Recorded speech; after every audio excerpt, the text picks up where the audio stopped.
So we're gonna go Wisdom, which is on the left.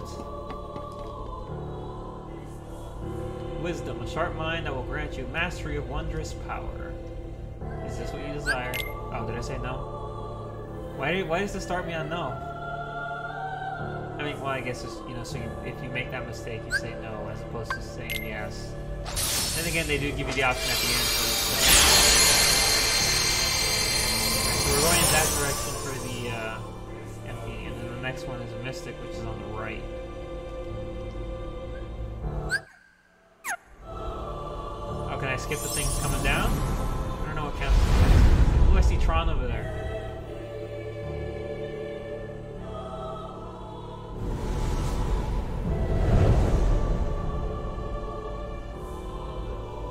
Yeah, I think for my critical run, I chose, like, I definitely chose the wrong choices. So if I ever want to do critical, I'll probably have to restart it and pick, like, the correct choices. A bit more sensible. Mystic is on.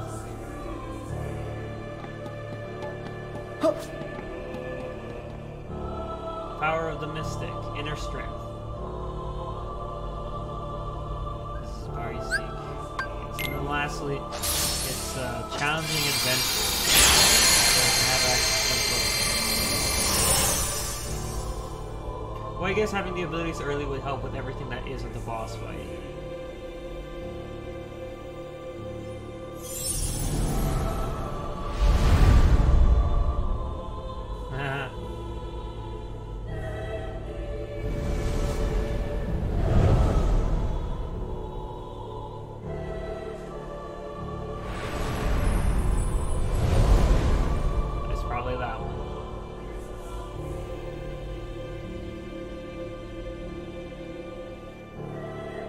Kind of adventure do you see? Yeah, this was added with the code, so I think it's added only to the DLC. Yeah, usual adventures. Play without the premium menu. Easy adventure, the easy codes. And challenging adventure, use the bro codes. So, pretty sure this is challenging. Yeah.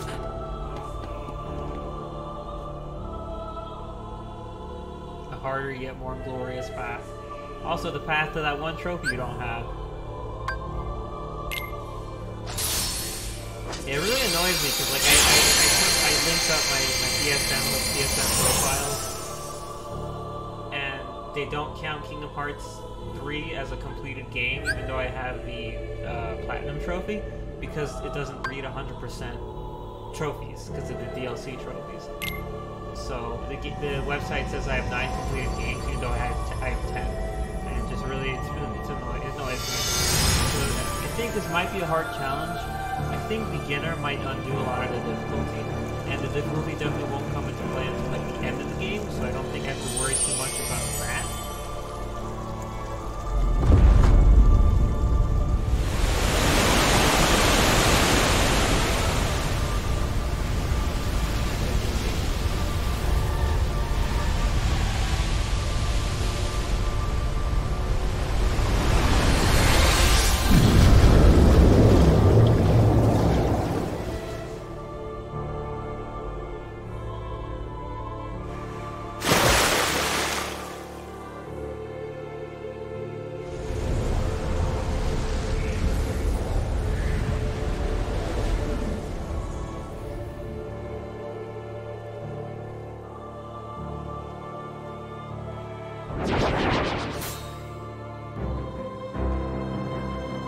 Pro codes allow you to use a set of a variety of restrictions to the game for a more challenging experience. When pro codes are set to on, you can acquire merit points through challenges such as defeating certain bosses. The more star symbols a code has, the higher it's difficult, the more points you receive. When your total merit score reaches a certain amount, your merit rank goes up.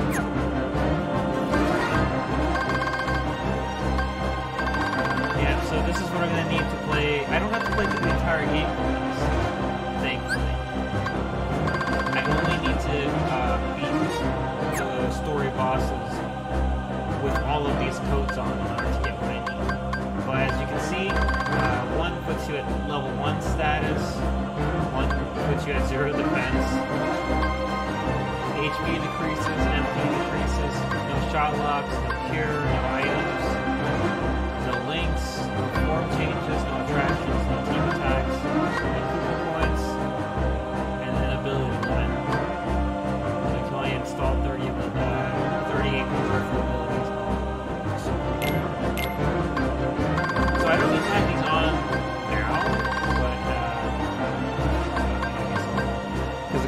guide here. The first boss that falls under for the trophies is the Rock Titan, Olympus. So I don't need them now.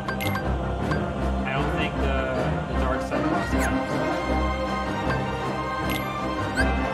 If it does, I don't think it will contribute enough points to be an issue. This game looks so good.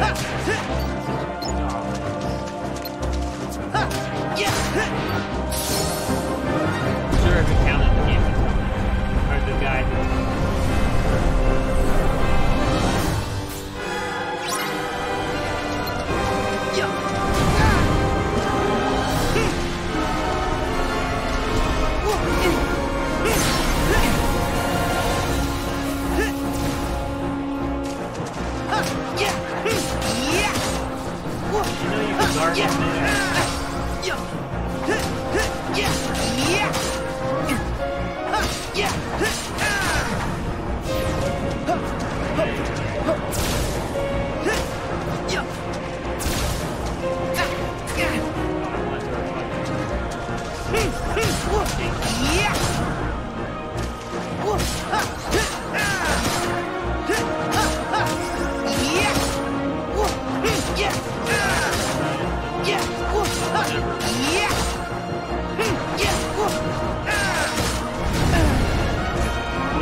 Further guidance. I'm good.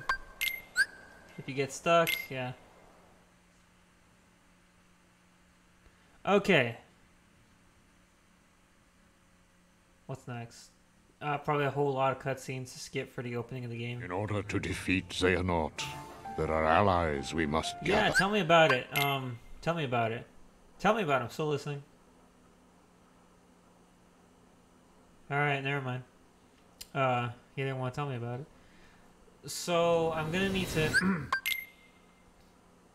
get, according to the guide, the max number of points is 365,000. And basically, the game, the guide that I'm following... At long last, the time had come. Under the assumption that you will fight every single boss with all the codes on. That said, you don't need to beat every single boss with all the codes on. But it's recommended that you do, at least until you reach the DLC and the Garden of Assemblage. Because the points that you'll have by the time you get there will allow you to turn off some codes and get less points from a few of the organization fights if you need to, like if you're having a hard time. So I'm like, oh, that's nice. So there's a little bit of wiggle room towards the end. Huh? Which is where most of my worry is, because the data fights are kind of bullshit. They're great, but they're kind of bullshit. So I'm excited for that. What am I doing? Access the premium menu. Try equipping your new Keyblade. Yeah, you better believe it. So this is clear game data, so I have everything. Ultimate weapon, better believe it.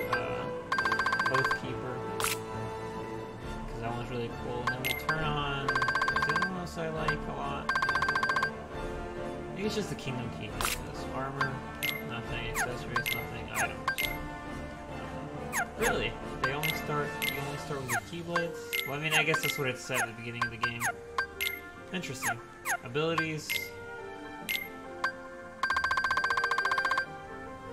0 EXP, right? Well, I mean, I'm already doing a crazy amount of shit. I don't need more.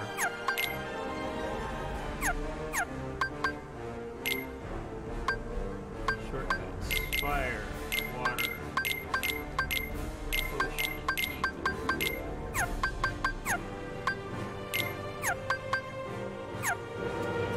Yeah! So big. Yeah! So, as As I mentioned before, I do have a critical file, and for people who saw it, you can see I'm not really far in the game on my critical file. Try lock on.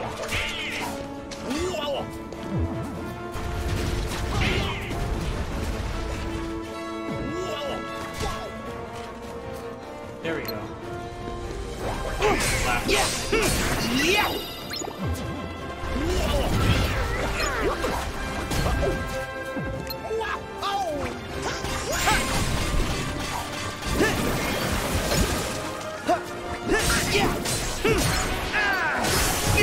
So I started a file and I'm 99% sure that I chose but I definitely wasn't doing anything. And I have gotten up to Olympus in the critical file. I didn't play it that much because it was infuriating.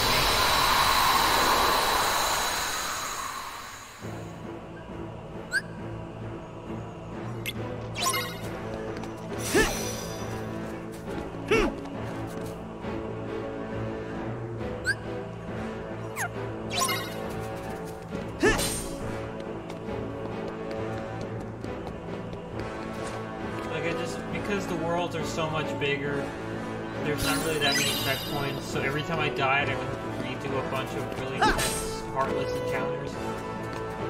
And then I'd die again, and it's like, oh, now you gotta do it again. It's like, oh. So it's just, it was, I went up and down this stupid mountain so many times. I just got stupid. I instead went into a proud mode game, which is not nearly as bad, obviously.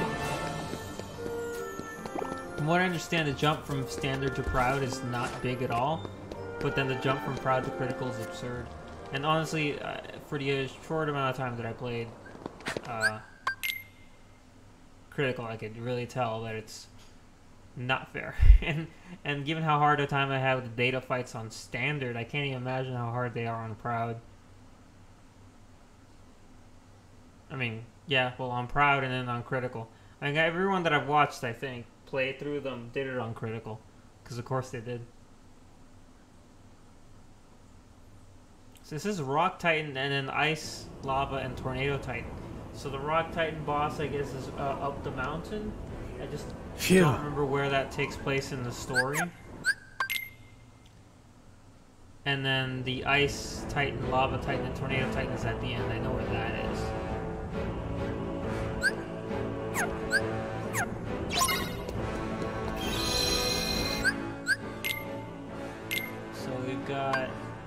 There's my critical run, my proud run, and yes, that's the end of my standard run. I think I can replace it now.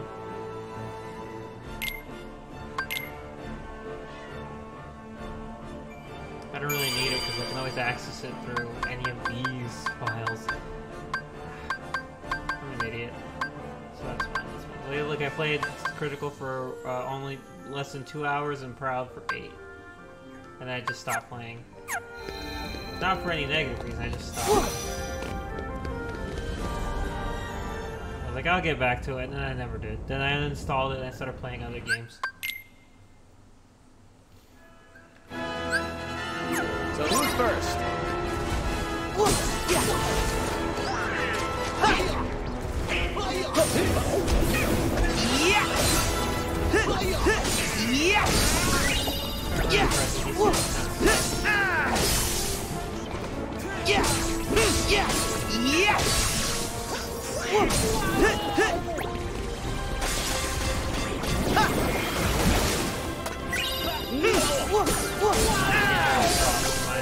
Farming I had to do. So much farming.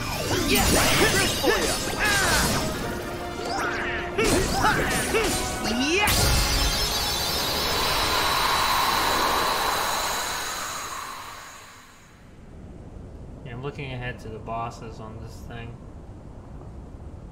Rock Titans. Hercules! The other Titans, I don't think they're that bad. The Demon Tide might be a bit of an issue. I mean, you can't really beat the Demon Tide. It's just the fight goes until you reach a certain point and it just leaves. Yeah. And then after that I see Angelic Ember and the Poise. So I remember Angelic Ember, the doll. The King of Toys, I think, was like the first thing I gamed over on my first run. Just because I didn't like it. Like, I just fighting it was so slow. I didn't like it at all. And then there's the Chaos Carriage and the Grim Guardianess. I don't remember the Chaos Carriage from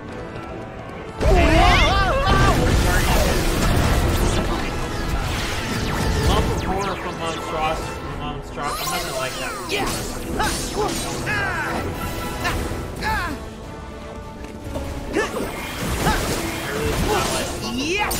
Horror. It has a really wonky hitbox and the teleporting that it does is kind of annoying.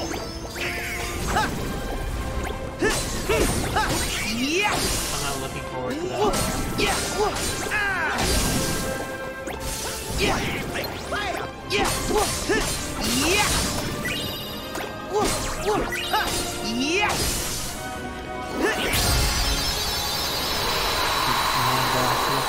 Marshmallow and Skull from Arundel. Lightning Angler and then Davy Jones from the Caribbean. Dark Cubes and Dark Baymax from San Francisco. I remember the Dark Cubes fight too, but I do remember the Dark Baymax fight. Ready? On-rail bullshit. So I'm not looking forward to that. What else we got? Demon Tide again. Ansem, Zemnis, and Young Xehanort. And Dark Inferno. So hang on. Do the fights against the organization numbers, that doesn't count? It's not on here. Only the last one against the Xehanorts. Dark Inferno. You fight Dark Inferno in the key later? Oh, did they mean the optional fight? Okay, I thought they meant like in the story. Scala Ad Kalum, Armored Xehanort, and Master Xehanort. And then Remind is Armored Xehanort. Oh, so for Remind, the only thing that matters is Armored Xehanort at the end. All the other, the Dark Inferno fight, the Dark Aqua fight, all those other bosses on the way there don't count. Interesting.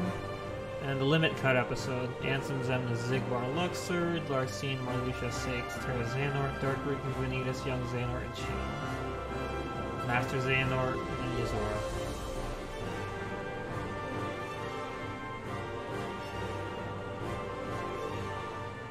If you do them all, you should have 530,000 points by the end of it.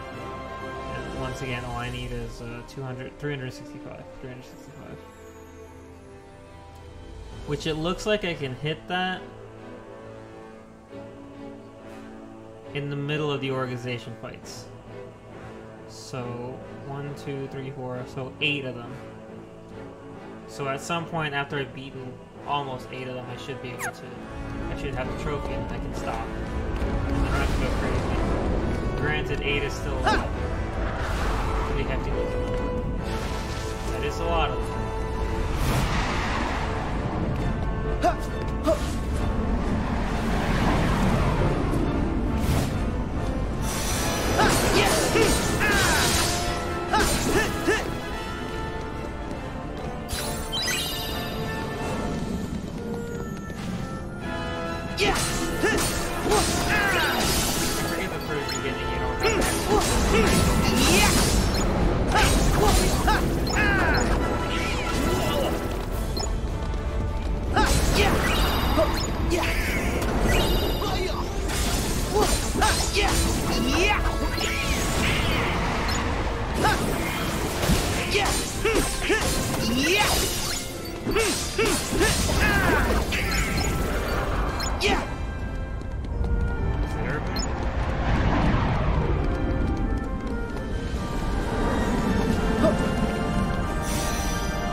There's others.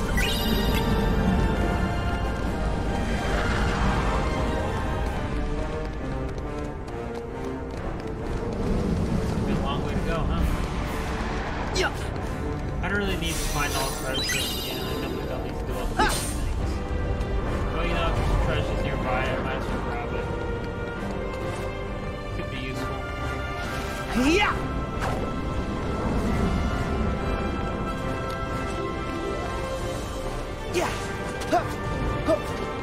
Yeah. Yeah. Ready? Here goes. Oh.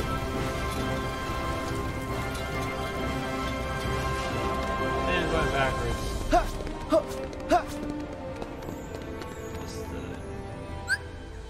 Is there a way to see a bigger map?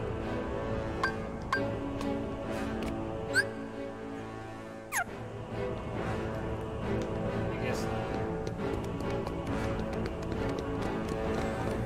Ready? Here goes. Oh. Ah! Yeah. Yeah. Yeah, open pressure derivation. Also, I do know I need to find all the people. I think it's just 3 people. And they're like always in the way. Yeah. No, I can get messed up.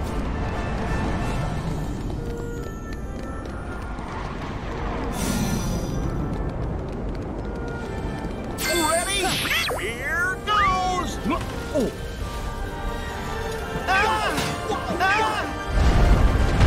So I definitely won't be streaming this whole process because I haven't really game on the stream.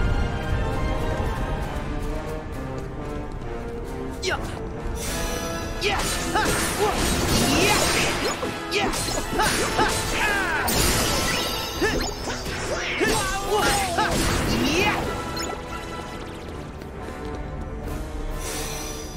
Thanks. Yeah. Yeah. Yeah.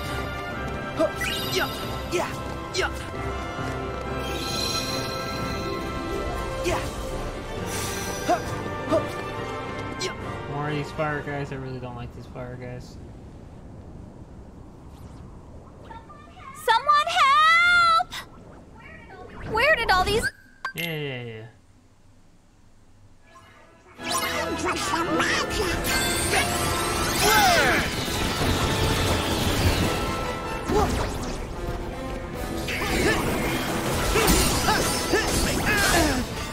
I don't have the recover moves at the beginning. Back to what it is.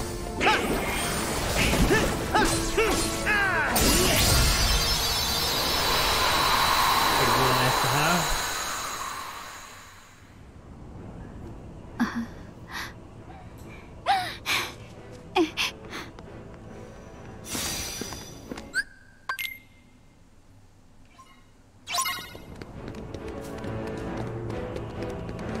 It's fine, I think I rescued everybody.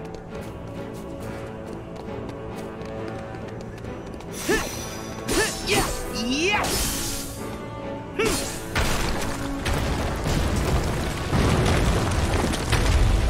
Sorry, Achilles. Nothing personal.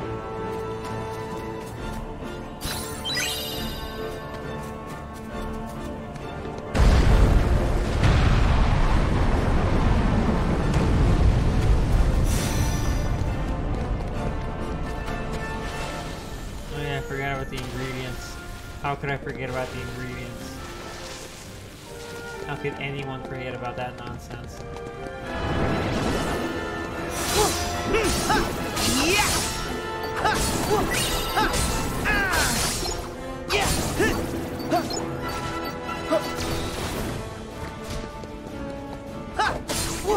Yeah. Yeah. Yeah.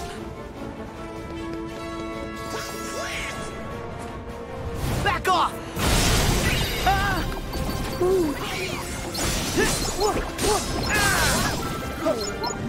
Yeah. That was all of them.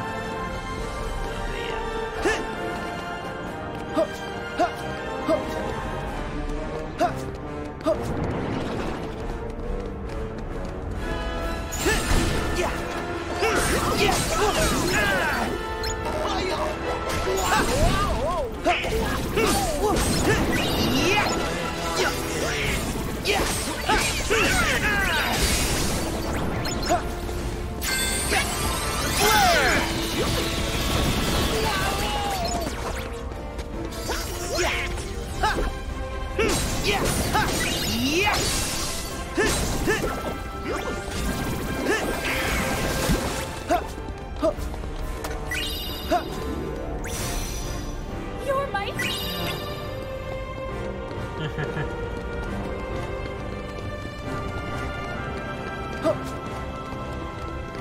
Yeah, yeah, huh, yeah, yeah. Come on.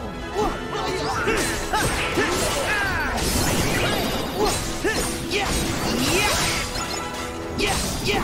Starts out super simple. It's quickly out of control after that. Yeah. What with the attractions and whatnot.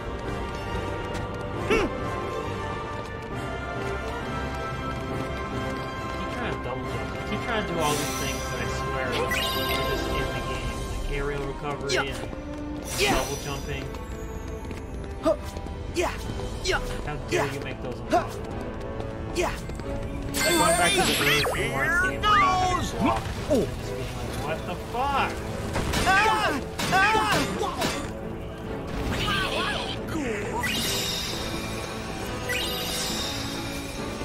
This stupid cooking thing. That fucking trophy was annoying to get. Like, do all the ingredients. There's that one that you need the things from the Happy Plan. These things, you know? There's one that you need to drop from all of them to make like this ultimate thing. And then you screw them, you gotta go back and farm them. Or do the annoying thing and just keep reloading the game, which, you know, some games take forever, it's a notable amount of time. It's enough that if you do it over and over again, it's kind of frustrating. And it just really, that one thing. I forget what the last one I had to do was, it took me so long to get it.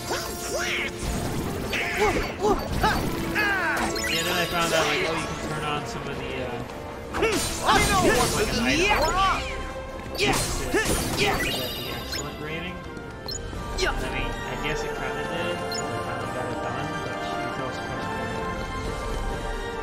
Grinding up to level 99 is a lot easier than that, which I did in San Francisco. I don't know if there's a more effective way to level. That's something I'll have to research, even though I don't think I need a... Yeah, yeah.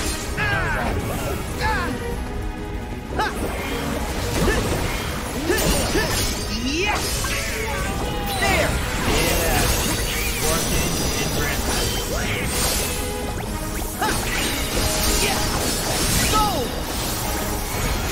Nice one, Sora. Yeah. Take this. See this shit? Teleporting everywhere.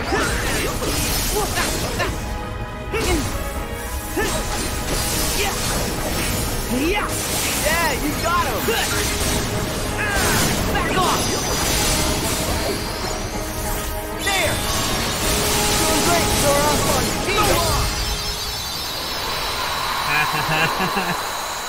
Okay, that's a little nuts. Get the people out. That's a little crazy. That's definitely gonna help grinding through this game though, like wow. Absolutely absurd. Yeah.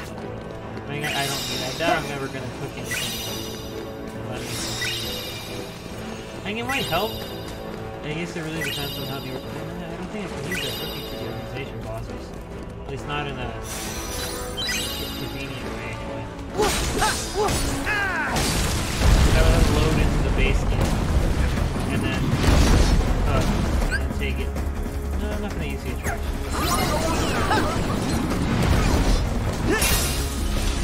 Yeah. Yeah.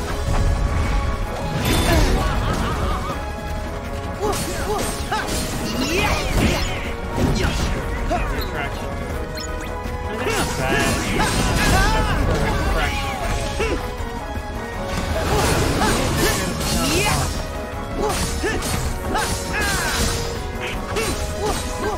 Yeah. Here we go.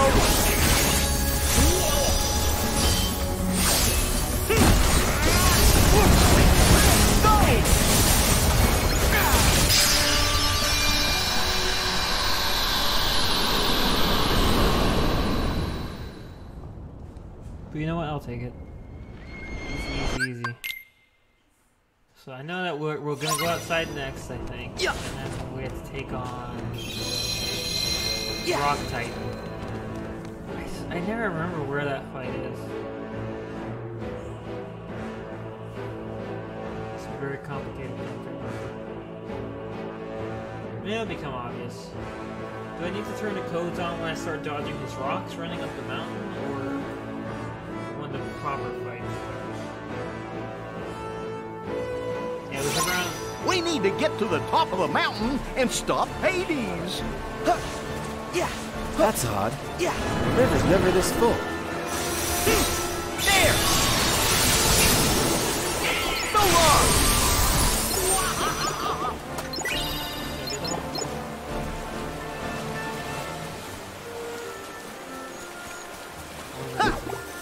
Yeah, this is about as far as I got in Critical. Going up this area over and over and over, fighting water. Guess now we know why the river's flooded.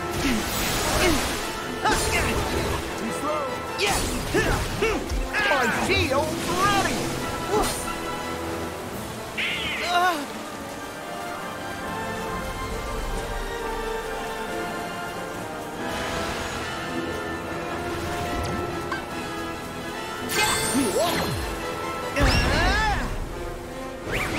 Go get him.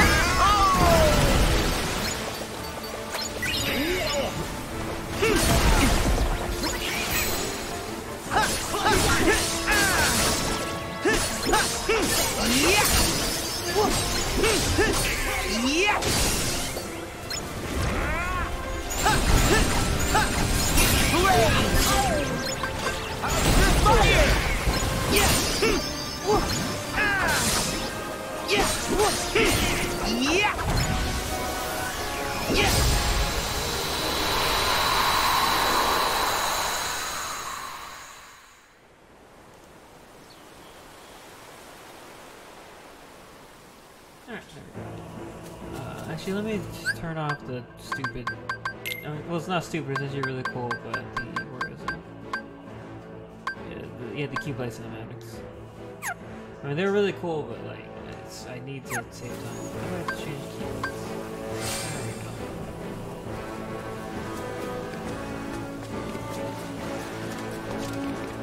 And the ultimate weapon is definitely the best one, so I'll use it for all bosses. I like the. I think I like the. Oathkeeper form change more. Oathkeeper Oblivion form change, because they're the same thing. Nice.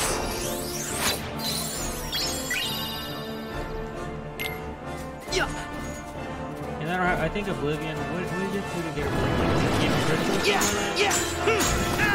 Not worth it.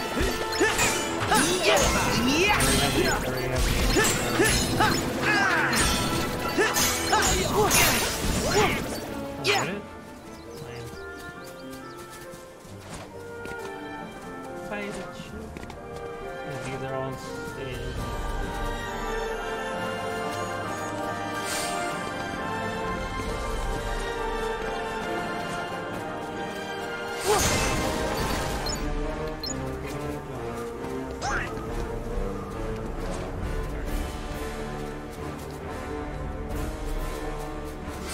Oh, the thing went away.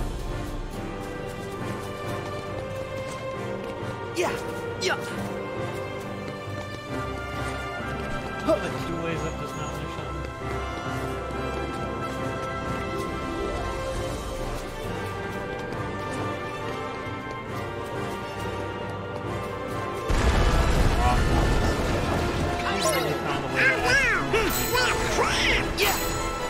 Yeah, it's some kind of sand. I know what this is.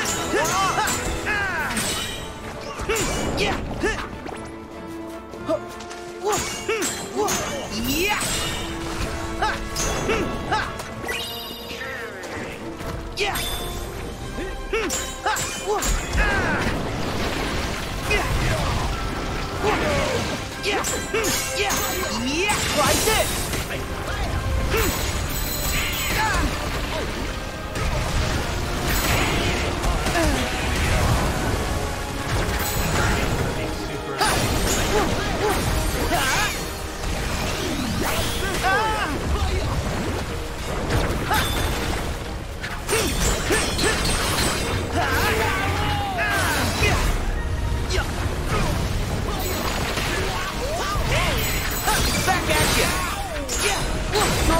Over here! Here goes!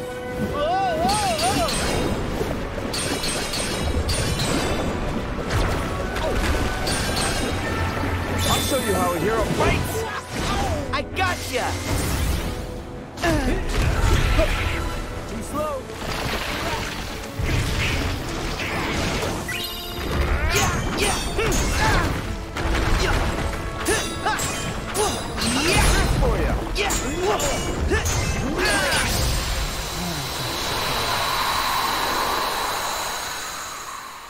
Ooh, Kingdom Hearts. Oh, who's this? Who's here? Yeah, that's what I'm doing. We're going through it again. Y'all remember the fun times of watching people play this game back in. Yeah! Gosh, how long has it been? How long has it been since this game came out?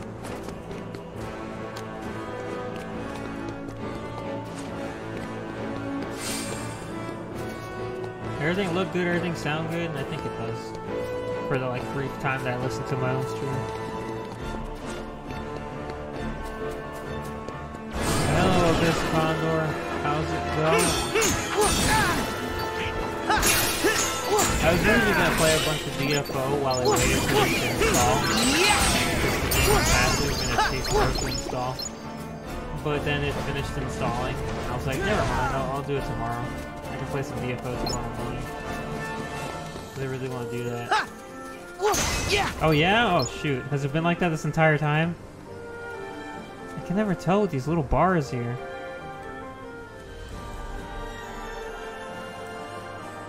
Gosh, this is gonna be a lot of fun to look at back in editing.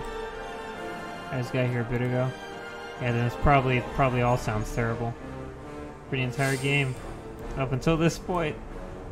And as happens, you don't have anyone to help you balance the audio. We'll try it like this. I mean, I should have assumed as much. Yeah, it's probably it. I remember having that issue with a bunch of games. I'm trying to think of one specifically now, where I would have to... Cause when I used to record Let's Plays and stuff, I would have to lower the music volume all the time. I would actually have to edit the music track constantly. Because when it crescendoed, it overpowered my voice. But if I lowered it enough so that the crescendos were the only annoying part, then the rest of the audio was just fucked. So it's just this terrible balancing act of constantly bringing it up and down. I think I had an issue with that in KHIII. I think I had an issue with that in Arkham Knight. I think. Oh shoot. I forgot this is where he started.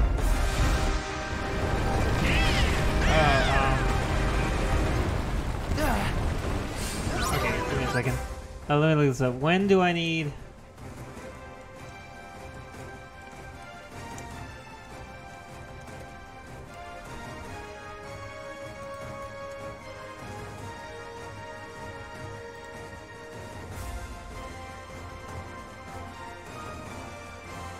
Getting master from a boss fight requires all pro codes to be on. Thankfully, this can be done on beginner. The only bosses count towards merit, so the codes can be turned off during normal play and play. The point system works based on percentages. Let's look at Rock Titan. Yeah, but when? So the game tells me that I need to start with Rock Titan, but I don't know if it starts here or when I actually start.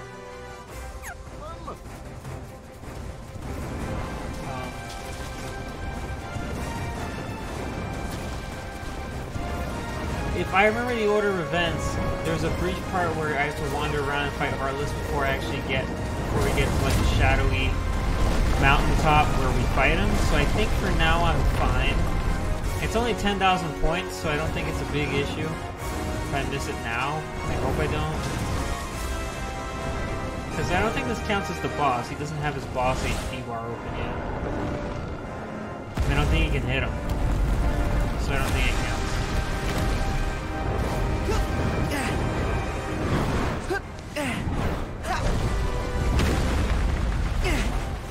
Which I don't know if I made it clear. Yeah, no, the boss is not starting yet. Which, since you just got here, I don't know if you know what I'm doing. I'm gonna tell you in brief summation. I'm missing one trophy in Kingdom Hearts 3, and the website doesn't count me as perfecting this game, even though I have the platinum for it. It's like, but you're still missing one. And I'm like, but it's a DLC trophy, but the website doesn't care. So I really want the DLC trophy.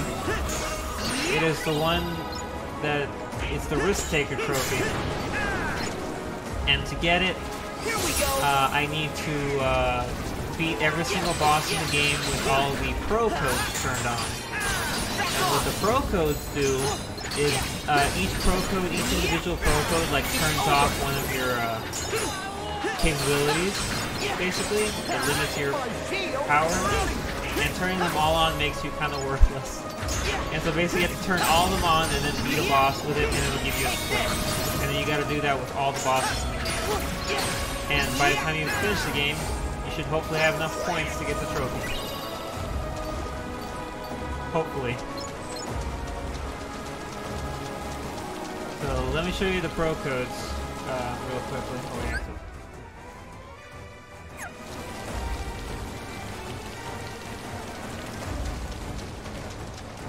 Oh, I can't get into the menu. Yeah, I'm doing it on beginner. To make it easier. Okay, yeah, this is the boss fight. Because I can't get into the... Are you serious? They're not letting me get into the menu. Oh, there's only one thing left to do.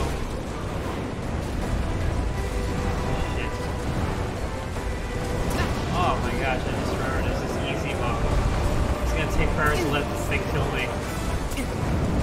Yeah, darn it, I totally forgot. Yeah, you can, so I gotta let the Rock Titan kill me. So I don't know exactly how fast this thing can kill me. Like, I don't know how many attacks does he have. Oh, Donald and Goofy, I swear to God, if you guys cure me, I'm gonna be very upset.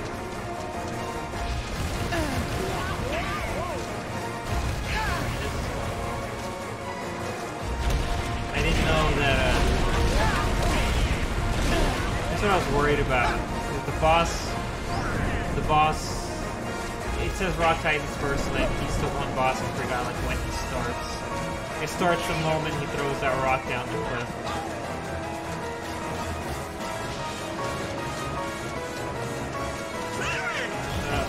There's no way to freaking reset this.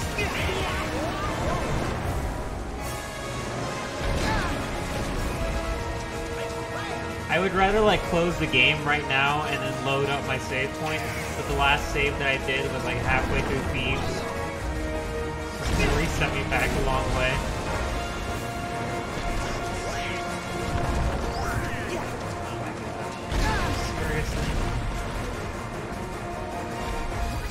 Yeah, I was just reading through the list of bosses earlier and all that stuff, so...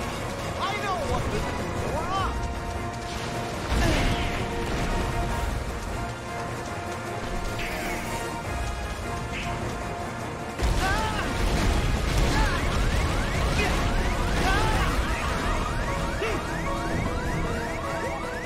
Are you kidding me? Close. Really?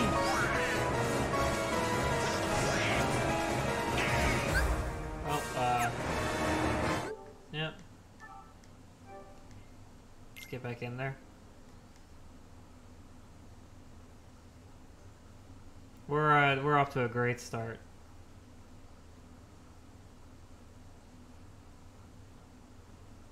I don't know if you noticed, they almost killed him. They almost killed the Rock Titan.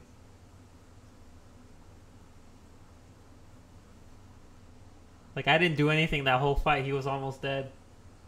Can't let that happen.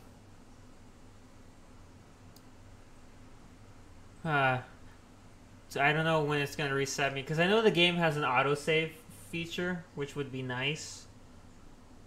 But, so, the pro codes. One of them resets you to level 1 stats. One of them sets your defense stat to 0. One of them makes it so your HP is constantly dropping. One of them makes it so your MP is constantly dropping. And then there's the ones that like no form changes, no grand magic, no attractions, no team attacks. It just goes down the list. It says no, no, no, no, no. And then the last one I think is like it limits how many abilities you can load onto Sora.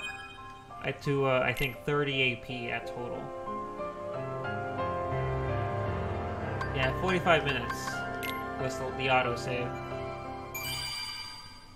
So yeah, you turn them all on and then you're basically worthless.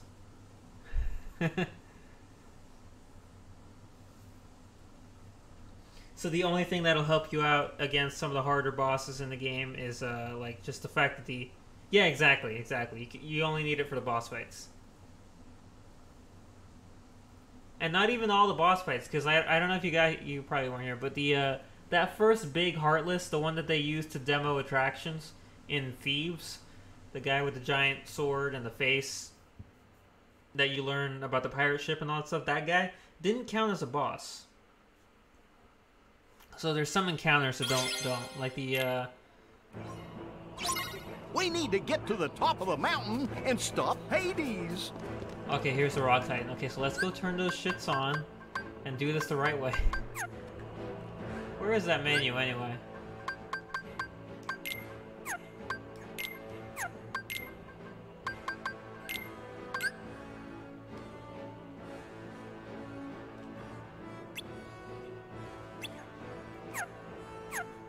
Oh, there it is. So yeah, default stat 0. No shot locks is the other thing. No curing and no items and no links. No Koopo coins either. So there, they're all on now.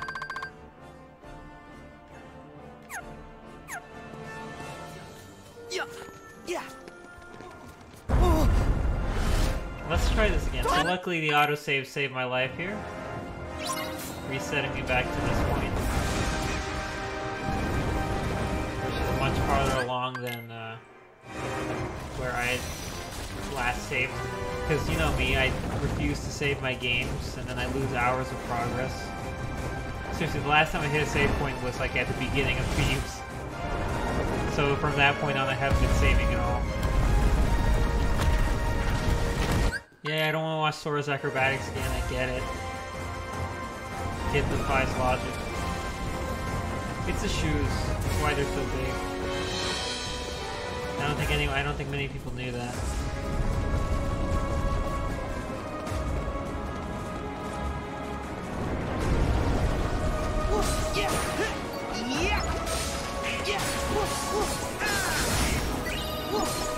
And I can still use offensive magic. Just no items and no curing. I think there's a way in one of the guides I was reading to heal yourself. I think it uses the Master Chef Keyblade when you get from Remy. So there are ways to do it so you're not completely useless completely. But it's still, you know.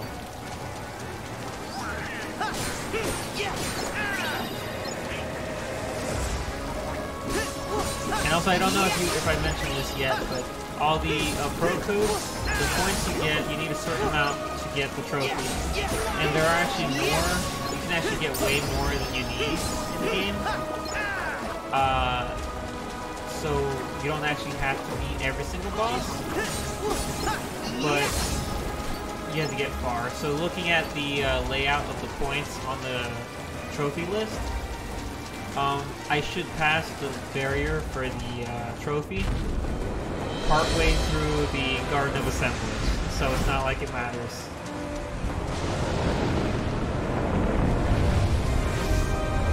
If I can beat 8 organization members with all the codes on, then I get the trophy, which is still a lot.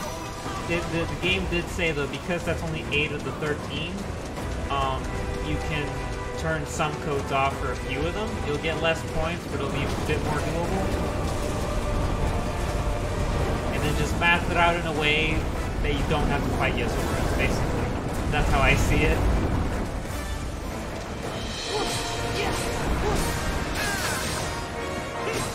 Oh, you're gonna step on me.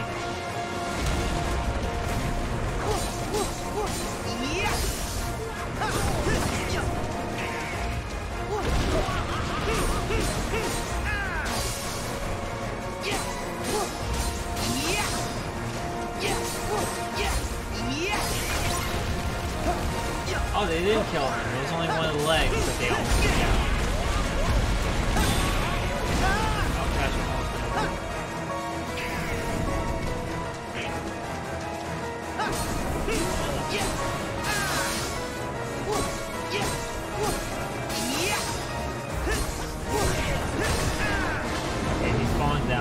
part where normally they would give you the roller coaster and then you can just one-hit KO him with the roller coaster.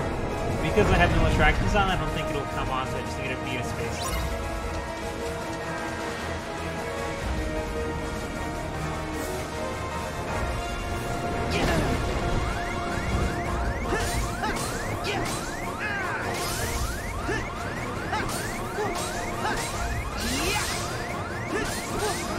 I was about to say, can he still hit me with his bases? Is that still a thing he can do?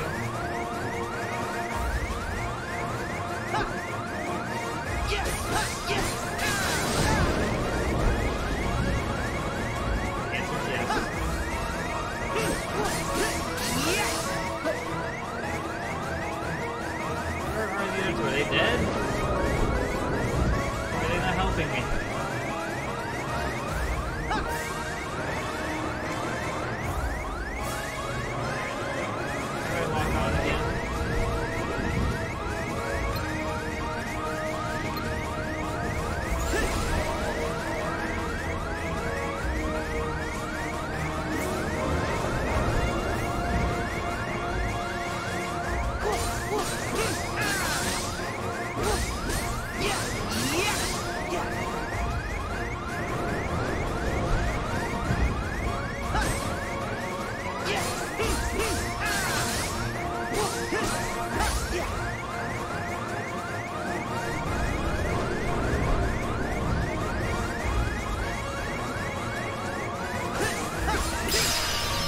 Pro code merit. Score 5,000 points.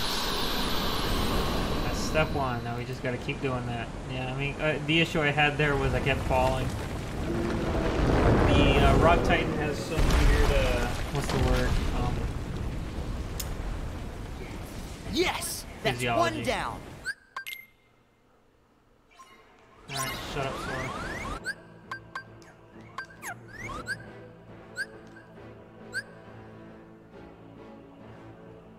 Yeah, Rock Titan should give me 5,000 points. And then so that's good. We're good. We got that.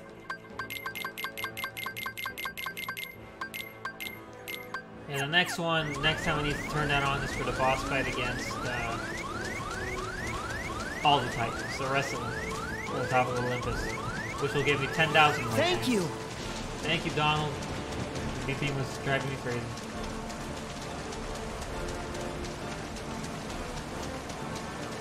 Oh, this is gonna be so fun.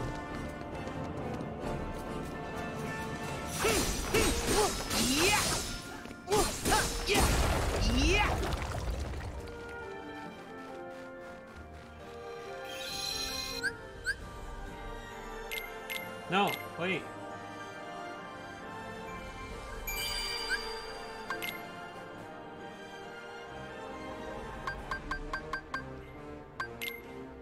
Starts me down there. I already have a dedicated slot for this. I'm doing all the I'm subjecting myself to this nonsense for a trophy. I hope you all understand that. That's how obsessed I am with trophies.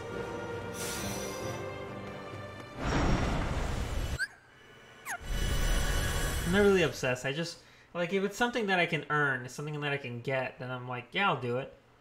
Like there's some trophies that I'm like, nah, I'm not putting myself through that. And others that I just can't do, like multiplayer restricted ones suck. I was looking through some of my old games that I haven't completely beaten. I was looking through Spider-Man, Marvel Spider-Man, to see like why I was missing so many trophies in it. And generally the ones that I'm missing are just like completion bullshit. Like, I don't really care. I hate this fight so freaking much.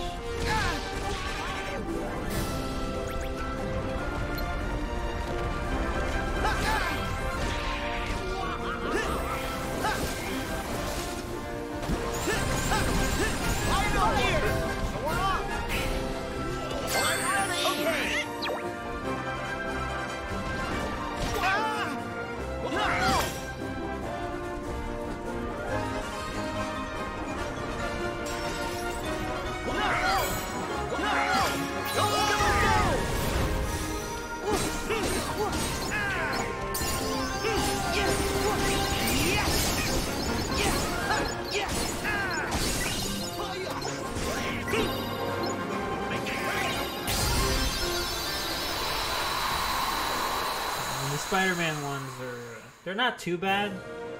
It's just a lot of, oh, shot locks are unlocked. A lot of, what's the word?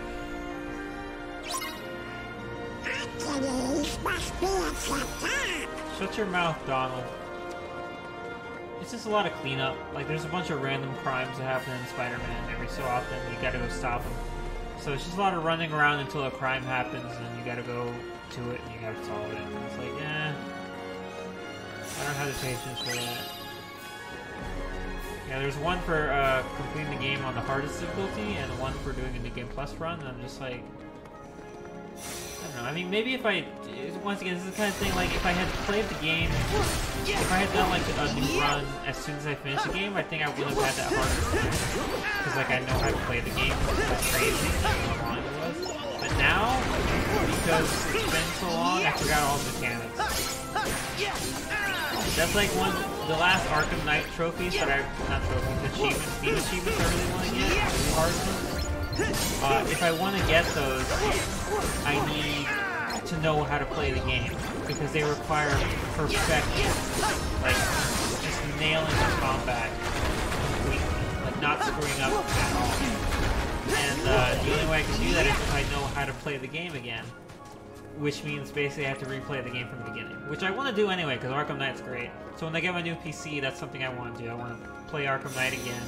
Remember how to play it, where all the quick shots are, and what enemies are weak to what, so I know how to deal with them.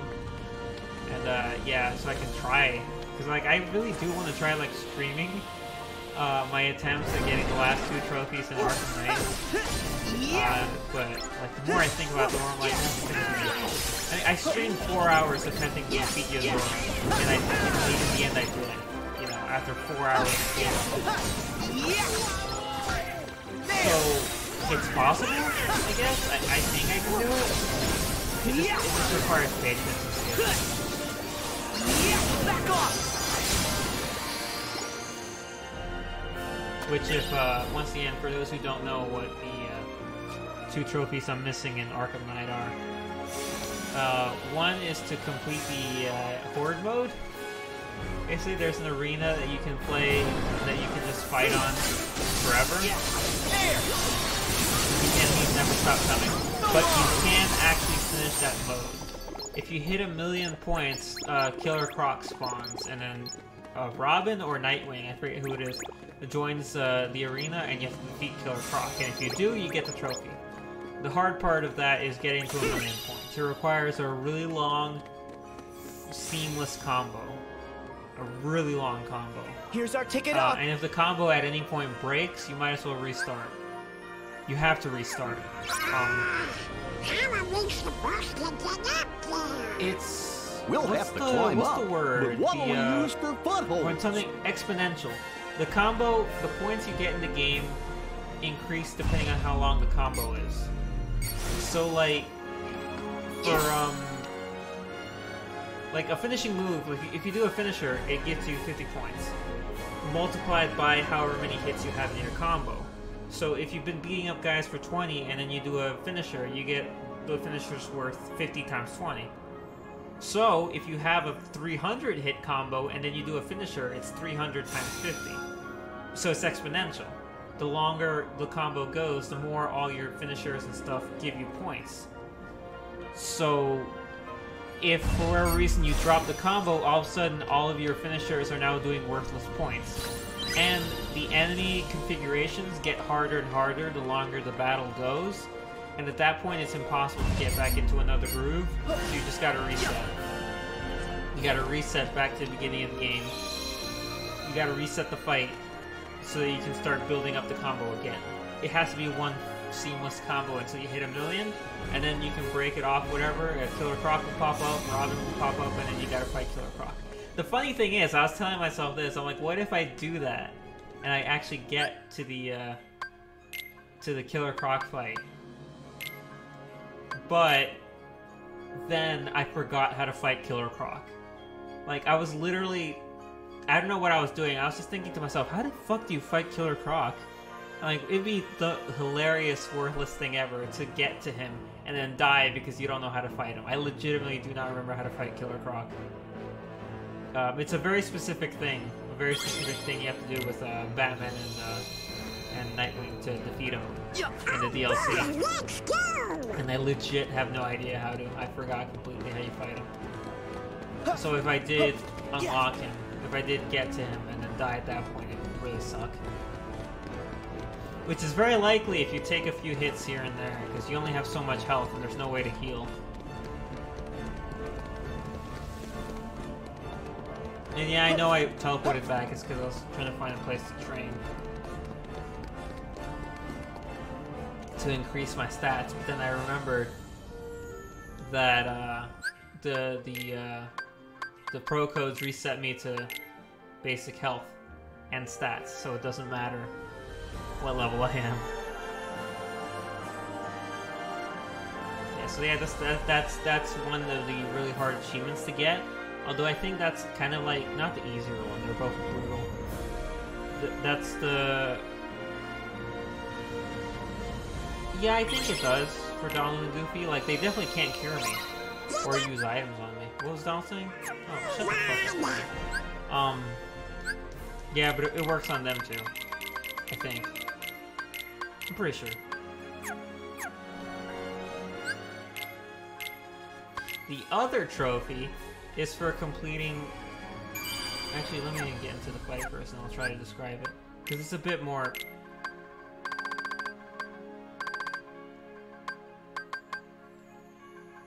It's a bit more involved.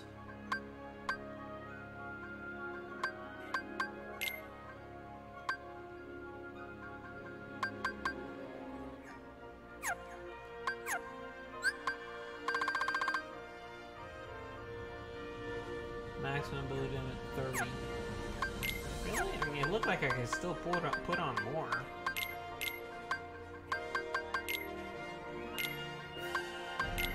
Oh, because that's not 30. I'm looking at the wrong thing.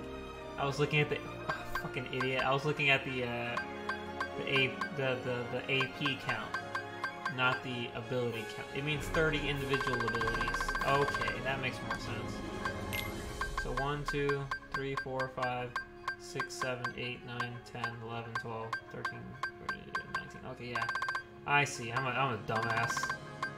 I was like, that doesn't make any sense. Alright, well, we're gonna try this one, and it's gonna kill us. But, there is a... The way that the free battles work in Arkham Knight, and basically all the Arkham games, is you get put into a room with a set amount of thugs. You get to beat them, that's one wave, and then it resets and gives you another wave, and then another wave, and another wave. I think it's 4 waves. And the challenges all have different names, depending on, like, the style, and the...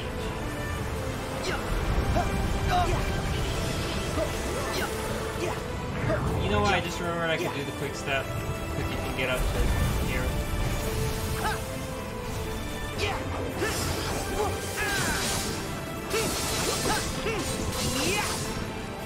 So basically, 4 waves, right? If you do a wave without getting hit, it's called a, I think a perfect fight. If you do a wave in a single combo, it's called a flawless free flow. So basically, you have to do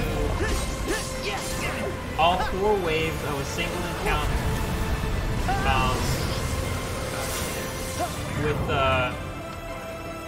without getting hit, and then perfect combo. All 4 waves with all 4 characters. That's Batman, Catwoman, Robin, and Nightwing in the Monarch Theater from the end of Arkham. And I'm just like, are you kidding me? That's absolute bullshit. If it sounds ridiculous, it is ridiculous. It's a really stupid challenge.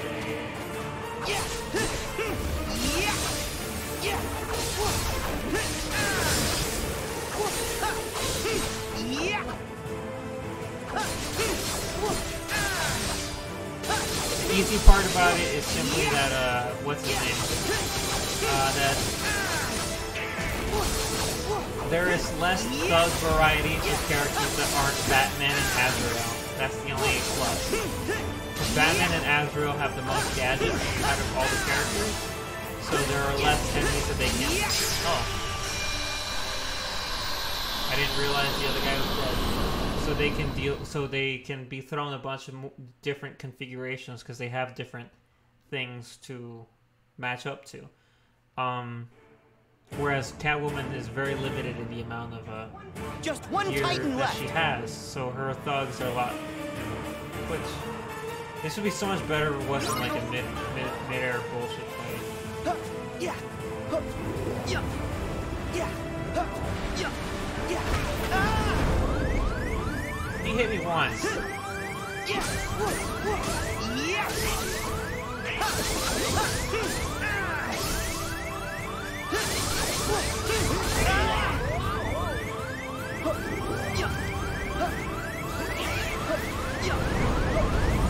I have a guard icon that I keep forgetting to push.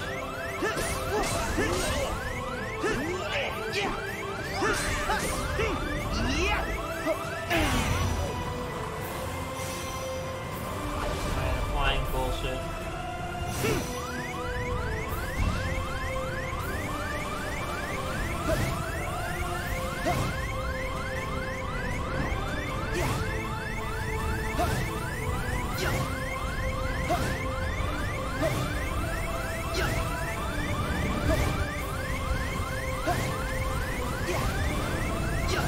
Look at it this way, I had about as much trouble playing this game the first time around as I did eating a sandwich. So maybe this will actually make it a bit more challenging.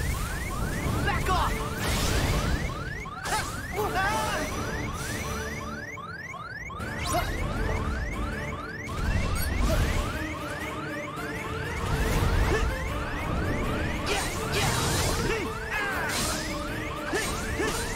I like that the eyes get sad.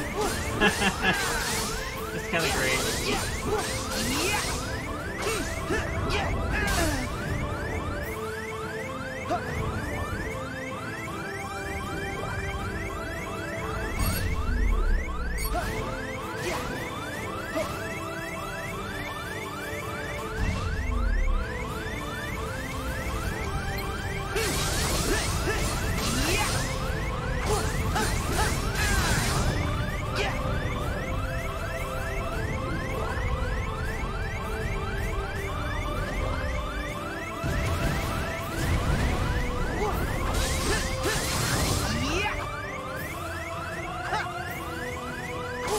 Was there anyone who like streamed this game the first time they ever played it? I saw that coming. I was just like, I don't know how to predict it. Do I have to start on the floor again?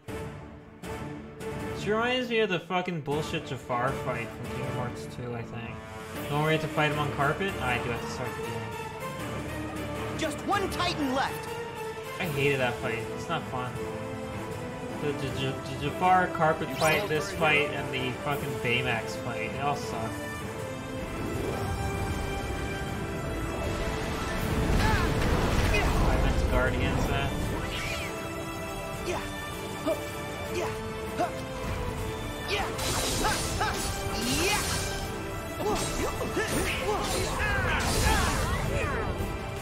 Yeah. Yeah.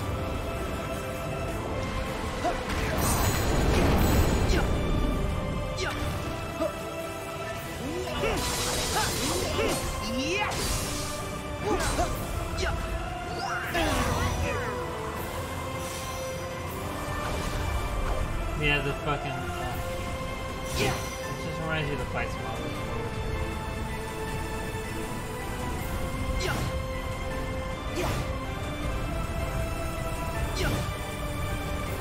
I think there's that one, not one phase, there's like two phases of the freaking armored Xehanort fight that suck.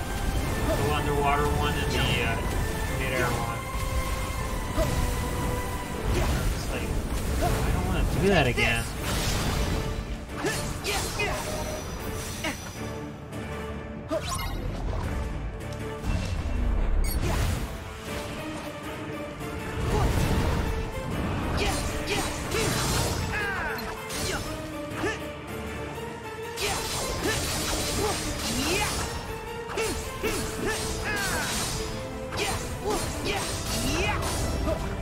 I saw it coming that time, asshole.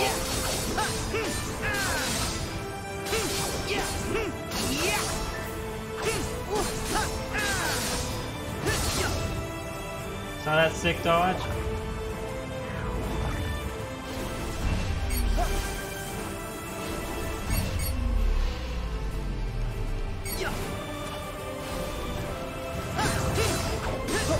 Where's he going? You can't do that, it's cheating.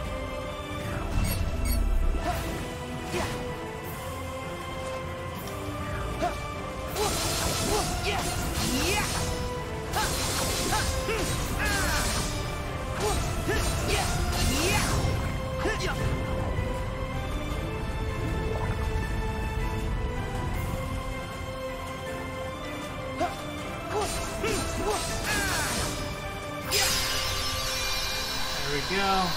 10,000 points.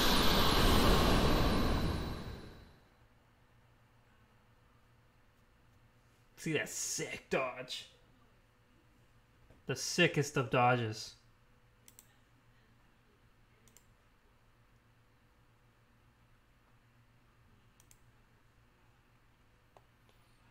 Yeah, but I was looking at when I was looking at my trophies, I was to stop by the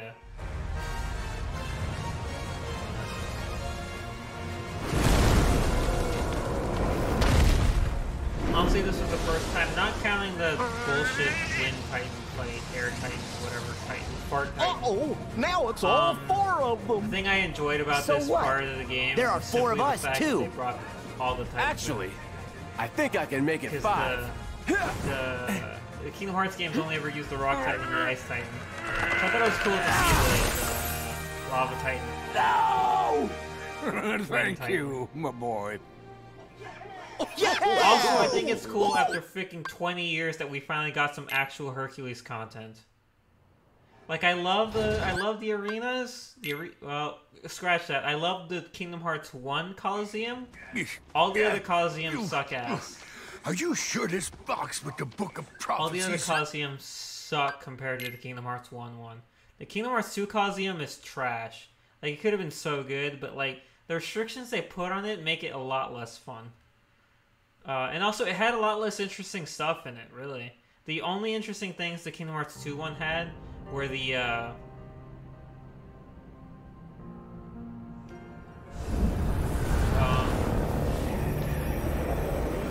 Final Fantasy fights. They were in there against the whole team. Like all 4 of them. Tifa, Leon, Yuffie, and Cloud. Like, that was all back, but like a bunch, they were like, Cloud and Leon were neutered as heck. Like, their movesets were cut down from Kingdom Hearts 1. They could do a lot less. It was not that impressive. And it's just, it doesn't have nearly as much fun to it. And then the other bonus fights you get in the Kingdom Hearts 2 arena was a fight against Hades again, and a fight against Pete again. Oh, isn't that all you ever wanted? This beach. Isn't that all you ever wanted? Fucking shit, the codes are still on, asshole. Or wait, no, this is the Demon Tower. I don't think I have to beat this in Sorry.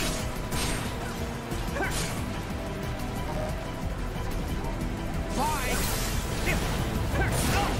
Oh, I forgot. I'm playing as Riku. I forgot this was here. Like this early. You're done. Hey, can I just say, Sorry. like, you know what? I'll say it later. Kingdom Hearts 2 Arena is just the most disappointing thing in the world, but the Kingdom Hearts 1 Arena was pretty amazing. Sorry. Not to mention that in order to complete the journal and get the points, you had to spam Sid. I mean, not Sid, Stitch or whatever. That was fun.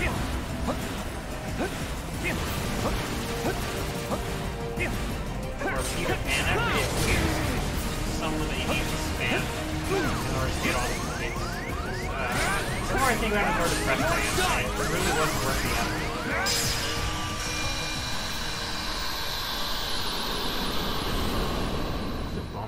Because then, look, the Kingdom Hearts 1 had, like, the Stealth Sneak, Guard Armor, Opposite Armor, the Rock Titan fight, the Hades fight was great, the Final Fantasy fights were top. It's And not of course, over. they had the Be bonus careful. Sephiroth fight, the Ice Titan fight. Kingdom Hearts 1 Arena was pretty fantastic, and they didn't let you play as Riku enough. So here's a few changes I would make to Kingdom Hearts 3. Make the entire World of Darkness an explorable section. It's not that hard. They have an entire explorable World of Darkness in Fragmentary Passage that you explore with Aqua. Just have Mickey and Riku go through that. Give us like a solid Riku chapter right there in the beginning. Immediately, like, 50 million times better. You know? That'd have been great. Instead of just the fight against the Demon Tower. Would have absolutely loved a full Riku chapter. Or 2. And you know what? Make exploring Castle Oblivion again a Aqua chapter. You know, because all you get is to fight Vanitas with Aqua, which admittedly is cool. That's fun. But I think Castle Oblivion just should have been like an explorable place again, because it's been like forever since we've been there, like as players. I think it would have been nice to explore. Like, I guess the argument would be, but why do you have to explore it? Like, Aqua knows exactly where Ven is. You don't need to go through it. And also, she turns it back into, what's it called? Without ever stepping foot inside. Would have been like, what's the word? Actually, you know what? No. Have the Aqua section be also in the World of Darkness, going to Castle Oblivion. You don't have to have it be in Castle Oblivion. And then when you reach it, just have it blah blah blah blah blah blah blah.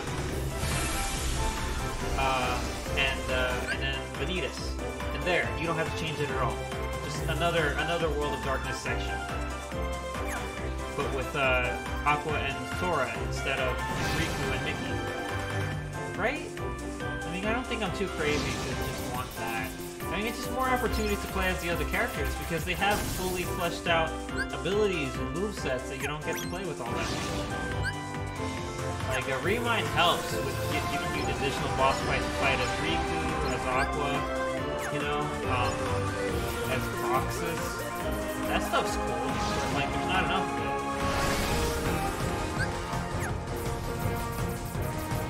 Oh, is it? Yeah. It's the fucking...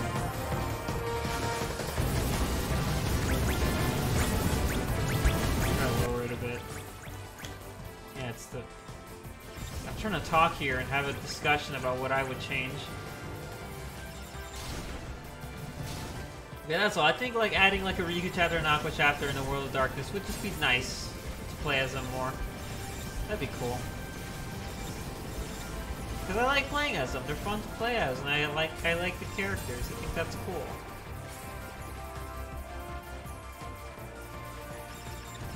I mean, there was a lot I would like to see, but like, eh. I mean, what can you do now? It's been 2 years since the game came out. The DLC was like a nice middle ground, giving you the ability to play as them all more. But at the same time, like, good gosh, the issue with that became that they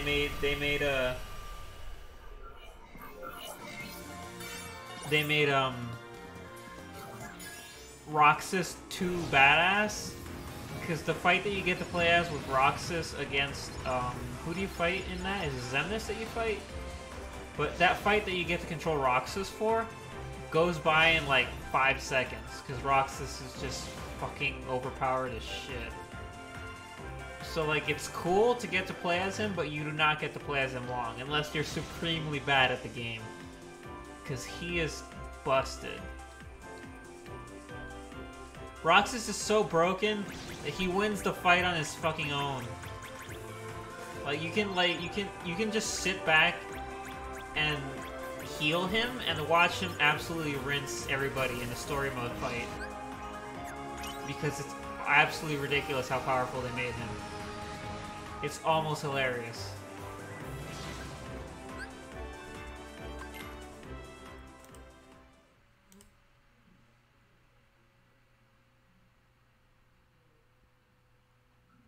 I had enough things I complained about when I first saw the game, but whatever, story moves on.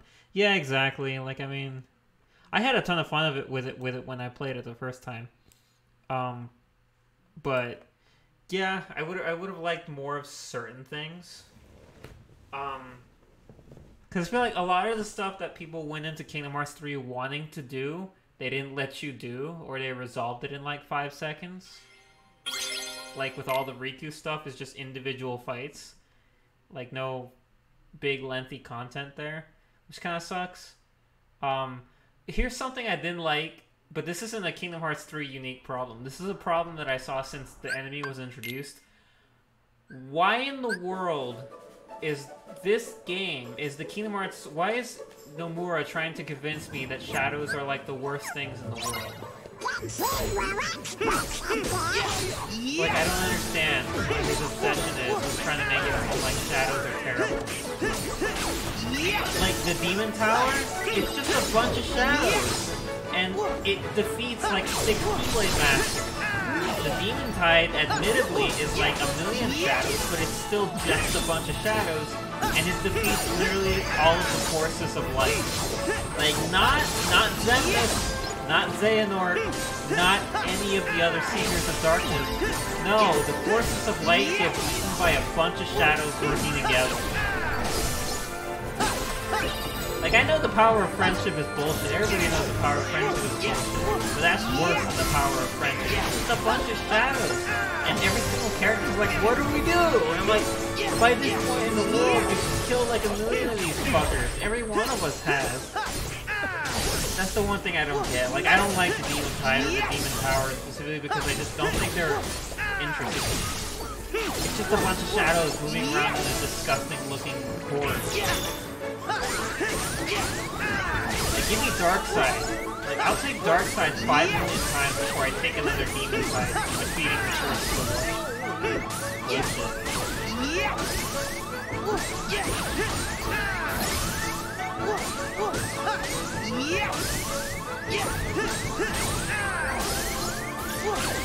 That's what I liked about the Fragmentary Passage. It had that whole part where you're going through that area with like a bunch of Darkseids everywhere. Like, that part was cool, and like when they were holding up the Spirit Bomb and they were gonna drop it on you, and you need to stop them from doing that. What was that for?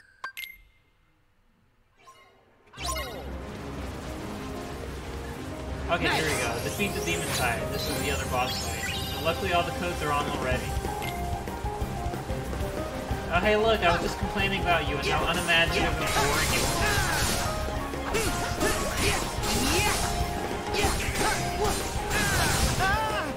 I'm so glad that after 15 years, the thing that brings the heroes down to their knees is fucking you.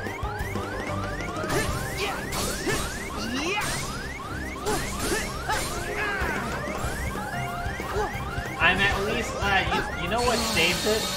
No way. I like all the different iterations of Darkseid. It's really interesting to me. Like, there could be serious lore behind him. Yeah, I like that Darkseid keeps coming up, and like this Darkseid specifically for Kingdom Hearts 3 is like transparent, and the game's like, what does it mean? And I'm like, I don't know. You tell me. And like, I think it's cool, and I like that they brought him back one more time with KHIII's last fragment and Remind, and I'm like, that's cool. I like fighting Darkseid. I mean, I know it's a joke how many times we fight him over the course of the game. But like the, what is it, the Data Sora? The Shadow Sora? Yeah, no, the Shadow Sora that becomes a Darkseid and recoded. I think that's pretty cool. I like that. I know people look at recoded as, well, that was shit. Like, that happens in it. I think that's like the final boss of that game. Like, I might be remembering it wrong, but I'm pretty sure I'm not. Correct me if I'm remembering it wrong.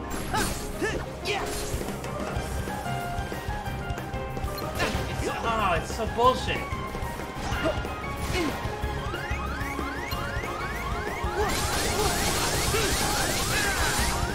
How much damage do I need to do this thing? Fight it.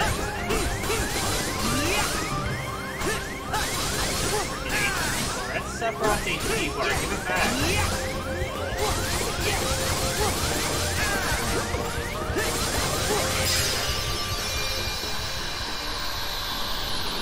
Recoded as shit, but there's some stuff in there.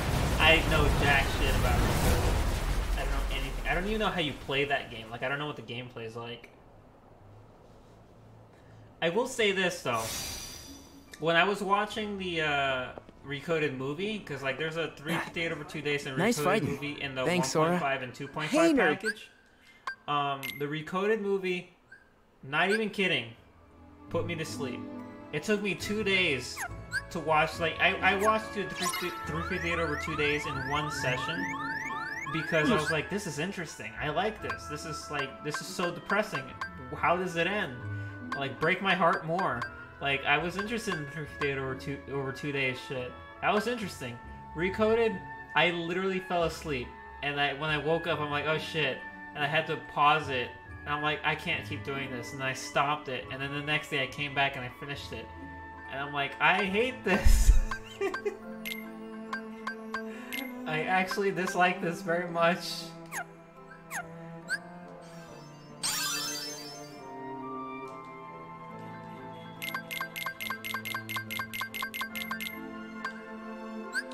So the Demon Tower doesn't count, but the Demon Tide does, even though you don't actually beat the Demon Tide. That's a little silly, but I'll take it.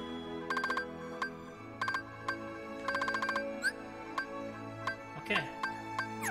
I like that the journal is represented by Riku, though. I thought it was cute. Oh yeah, right, the Riku that you See met any there. lucky emblems? Actually, Jimmy's journal.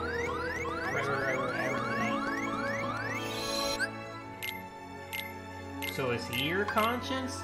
No joke, but if Riku is your conscience, I think you might have a few issues.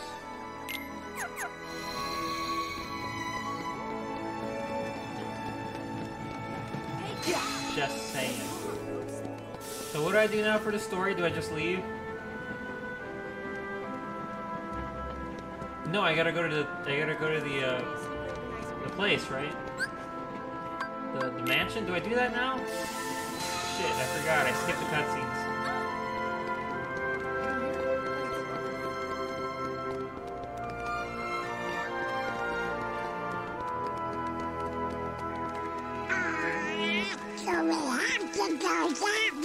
Yeah, ice cream's pretty great. I have a milkshake in the fridge.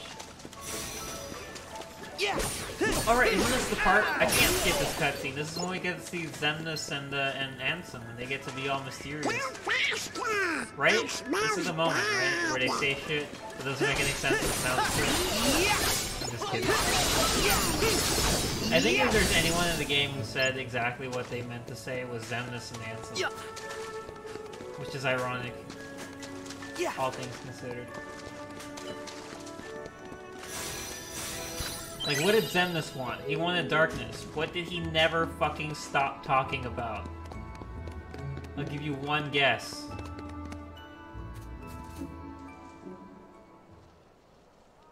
Ansem. I said Ansem, right? I get them mixed up sometimes. Huh? What did Ansem want? Darkness. What does he always talk about? As for Xemnas, what did he want? Heart. What did he always talk about? Very easy to understand. Like, at their base level, that's the easiest thing to understand about Xemnas.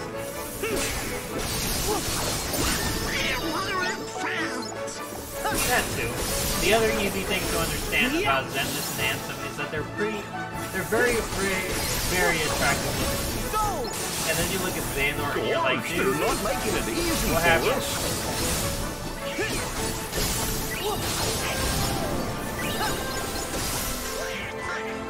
Do we know what, like, a young-ish Xehanort actually looked like? It all came from, right? Yeah. The attractiveness all came from. But, like, what does a young adult Xehanort look like? Because, like, the jump from young Xehanort to, like, Ansem and Xemnas is a really big jump in terms of age. I mean, I guess it depends on how old young Xehanort is. Like, you know what I mean. There is that one scene in one of the games where Xehanort's on Destiny Island. Well, take is care. Is that Xehanort or is that Terra? Xehanort. Like, you know the scene I'm talking about, right? He's like looking up at the stars and saying something vague. Is that like a purely young adult Xehanort? Or is at that point he already a Terra Xehanort?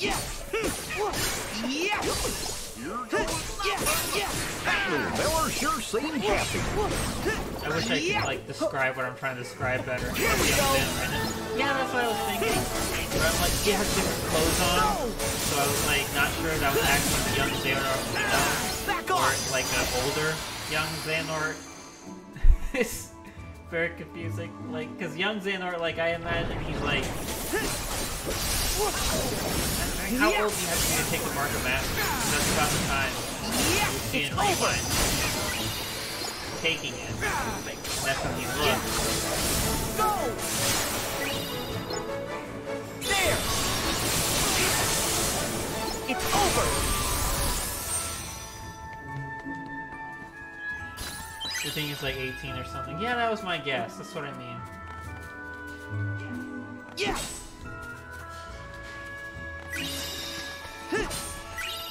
Yeah!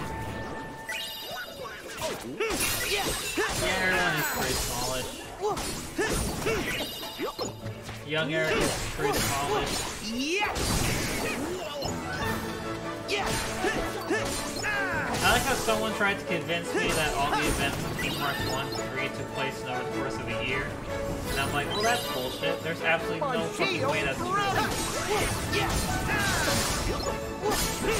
Have you seen everything these kids have been through? Have you seen their design changes? A year?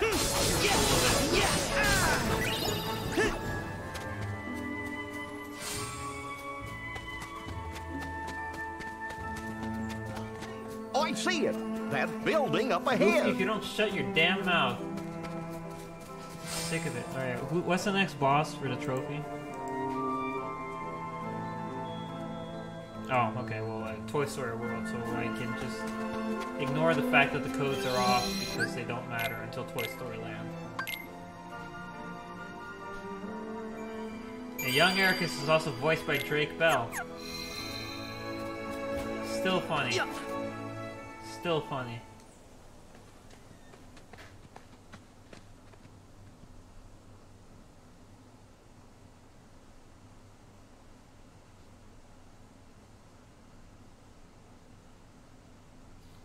%ing Dream Drop distance is bullshit, by the way. Just feel like reminding you about that. I do want to go back to Dream Drop and start a beginner mode file so I can fight all the bonus bosses, because there's a shit ton of bonus bosses in that. No, wait, scratch that. Not Dream Drop. I don't want to play Dream Drop again. Birth By, I meant. Birth By. It's the one with a bunch of secret bosses. And like secret tasks. Because I never got to fight the Vanitas Remnant, and I really want to. I never got to fight young Xehanort with his ability to rewind bullshit. What do you think, and I guys? really want to do that fight. This place is even creepier than I remember. Well, they do say that this mansion is haunted. I know those fights are garbage. Oh no, I never got to. I fought Vanitas Remnant for 5 seconds. He one-hit KO'd me. And I'm like, let me try this again. Then he one-hit KO'd me again, so I gave up.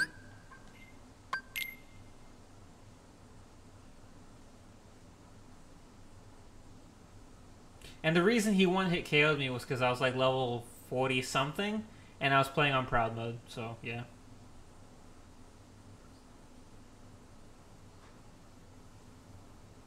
Getting to level 99 in fucking Birth By is Here we go. fucking possible. I don't have the patience for that shit.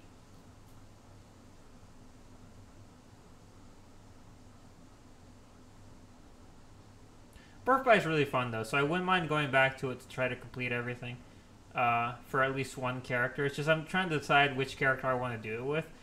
Part of me wants to do it with Terra because he's my favorite. I just like Terra because he's, you know, damage dealer, crazy man. But Aqua gets access to more areas, letting me level her up more than anyone else. And also she has the fire cartwheel, which is total bullshit. And then Ventus is like in the middle, I think, like in terms of how good I am with him. Like, I don't really like fighting with Ventus all that much compared to the other two, but he does have the electric cartwheel. Does he? Because I know everyone talks about Ventus's electric roll and Aqua's fire cartwheel, but I didn't know that Terra had one. thunder, whatever. Seriously, I wish I had like grabbed the fight against Braig at the end of Aqua's story. Most embarrassing thing I've ever done to anyone. So, you think you can bring Roxas Hey, look, back? it's these guys. Ansem!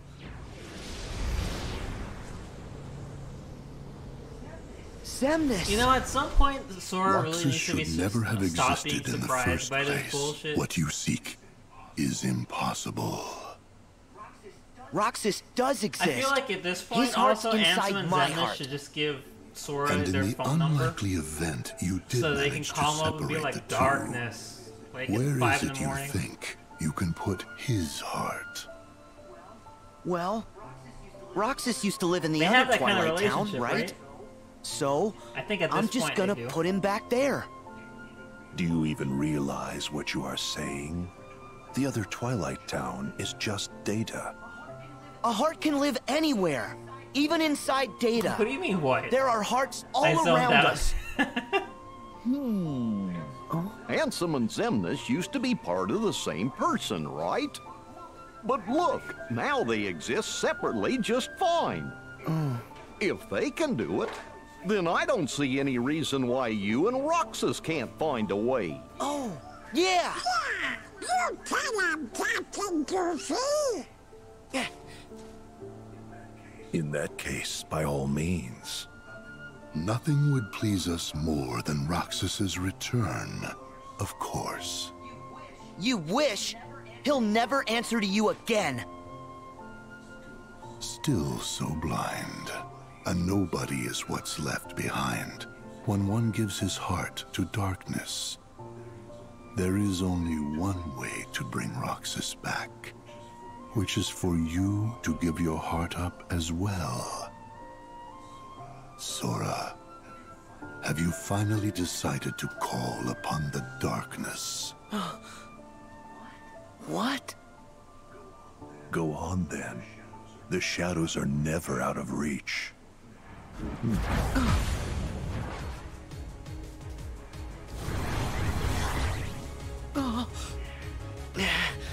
Now, set your heart free. Wait! Sora! It's not darkness. Not if it helps him. Neo Shadows are awesome, though. I think I would have accepted the forces of light moving from Neo Shadows a bit more than Shadows. Just a smidge. Try this!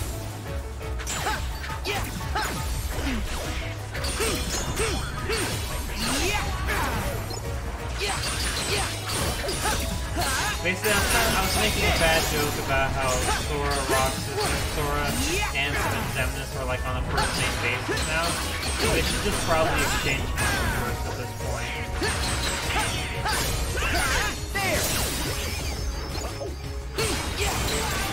And also that Sora needs to stop being surprised every single time he sees them. They've come back so many times at this point, you would expect it.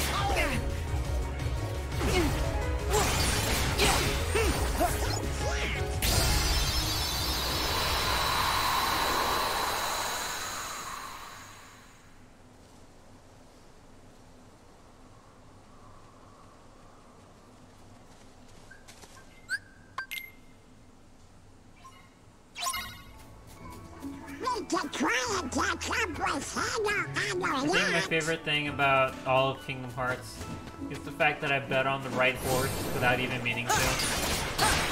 Like, consistently since I played Kingdom Hearts 2 for the first time, I was like, so like, Zigbar is the best, right? I told no one in particular. And I'm like, right? He is, yeah? And no one in particular answered. But that's okay, because I knew it to be true. And then fast forward like 6 games later, and we learned that he is the best because he's behind every fucking single thing that's ever happened. And I'm like, cool! I'm down with that. Like, I won. Like, Nomura can say whatever he wants to say, but I won. And everybody knows that I won.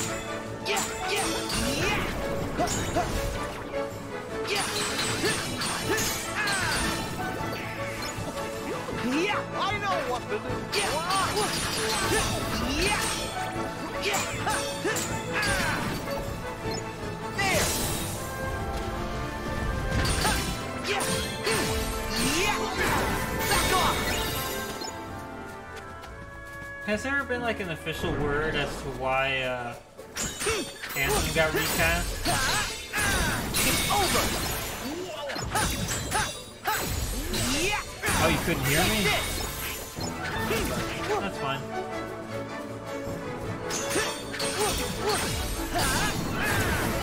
I'm just talking about bullshit.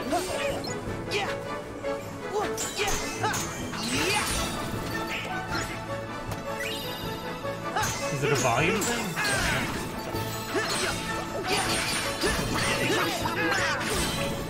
Yeah,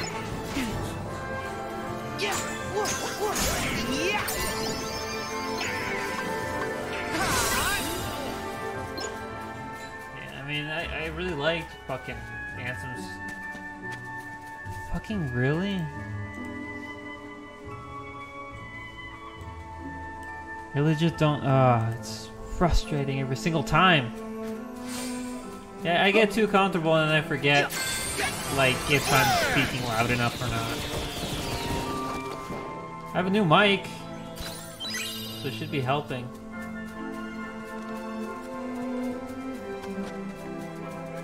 I bet you there's a lucky emblem. Okay, take pictures of lucky emblems now? I can. Let's see. Cool, so I'm like...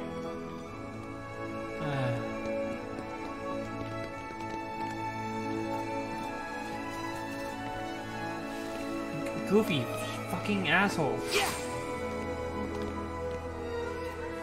Let's see. Yes.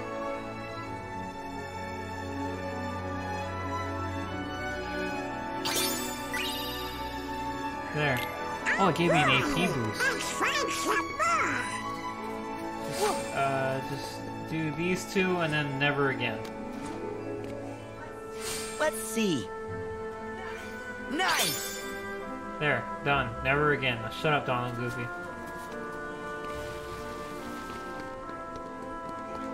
Yeah. Huh. Yeah. Yeah. Yeah. Huh. And the AP boost will let me equip more abilities. Yeah. Which, while I can't use more than 30, it would at least give me a chance to use 30. You know, so it might be helpful down the line a bit. Still don't care though. That was an annoying freaking punt that I had to do.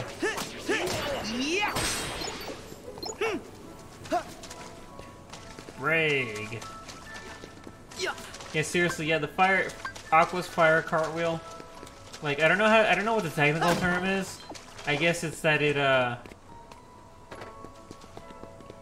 hits so many times and it like almost guaranteed interrupts attacks. So I just cartwheeled into Braid and over and over and over and over and over again, and it stun locked him. That's what it did. It stun locked him, and then I won the fight. And I was like, part of me was like, well, that didn't feel fun at all. But at the same time, that was after he kicked my ass like 10 times in a row, and I was like, you know what? Little Chef needs more ingredients. We better keep an eye out.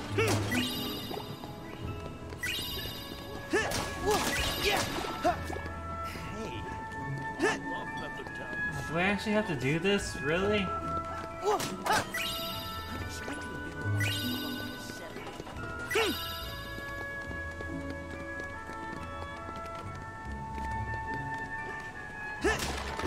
For some reason, I keep wanting to jump with O. I mean, with X and attack with O. It's the other way around. What game have I been playing that has me tripped up like this? Doom? There's no jump command in Doom. There's a dash command. Is there a jump? There is a jump. What's the jump button in Doom?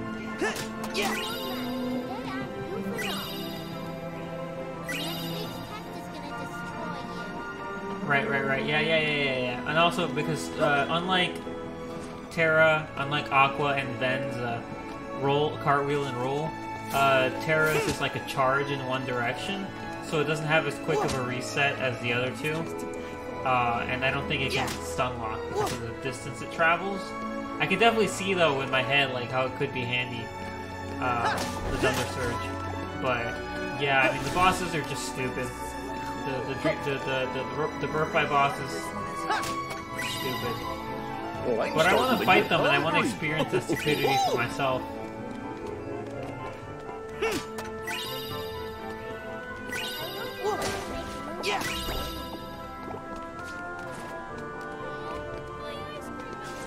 Yeah, I can get that. The weird thing is, like I'm telling you right now, I don't remember what the jump button in Doom was. I was playing Doom for like 2 weeks straight to get all those trophies. Like I knew how to play that game front to back, and yet now that I stopped playing it for 5 minutes and I'm trying to think, I legit have no idea how the fuck I was playing that game. I'm like, I couldn't tell you.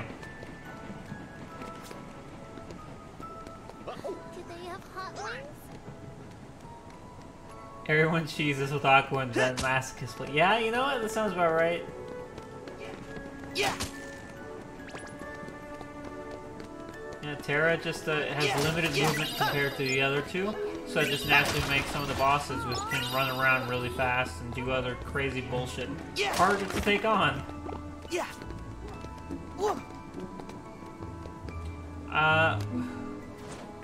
I finished only one campaign when I was before Kingdom Hearts 3 came out. I wanted to replay all the Kingdom Hearts games. We can't leave. Little Chef still needs our help. I wanted to replay all the Kingdom Hearts. I got as far as Birth by. I completed, I think, is either Terra or Aqua's story, and then I started Ben's, and then I never finished it. That's as far as I got. Like maybe one day I'll go back.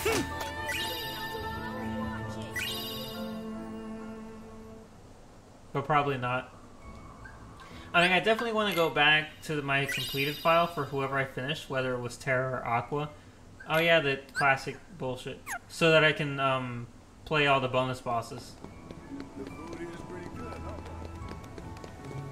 Okay, are we done here? Can I leave now? Hope we find some ingredients around here. Shut the fuck up.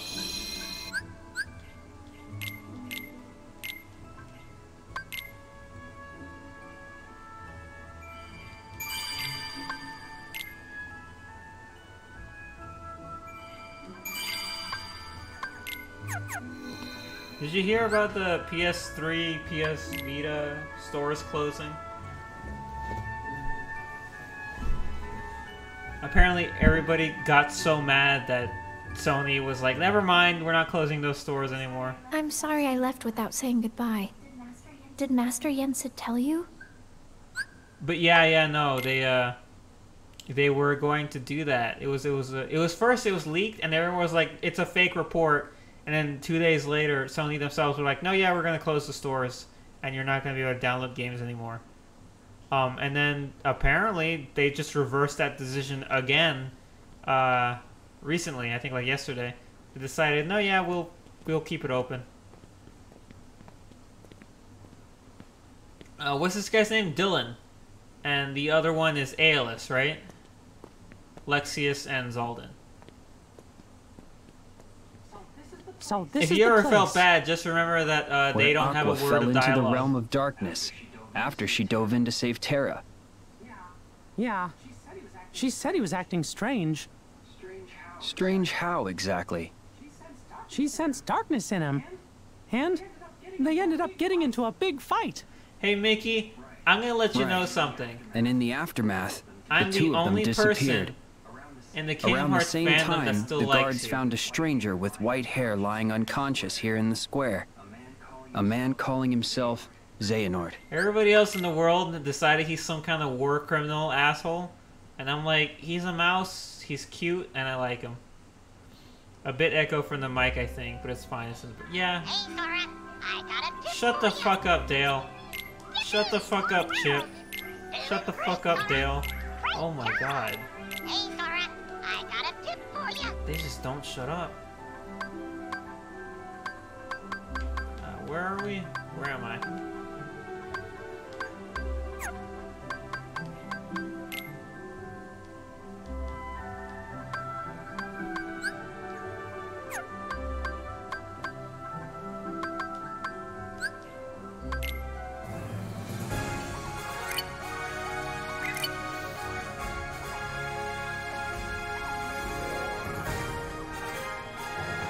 Yeah, I know, that's exactly what I'm talking about. And I'm like, I don't see how that's an issue. What was he supposed... He gives his reasons. He said that if he said anything, Riku would be like, well shit, let's go get her. Then he'd go into the realm of darkness and get fucked. And that absolutely 100% would have happened to Riku if he just jumped into the realm of darkness. Hell, that happens to him in this game after he's had sufficient training. Every time he goes into the realm of darkness, he gets his shit kicked in and he has to leave. So, yeah, it was definitely the right call on Mickey's part to not let anyone go into the realm of darkness. I don't know what everyone's talking about.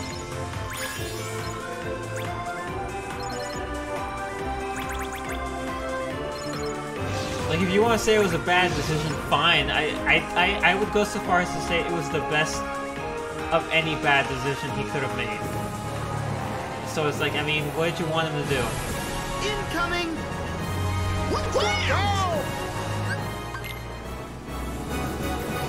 forgot that they make me into fight this bullshit.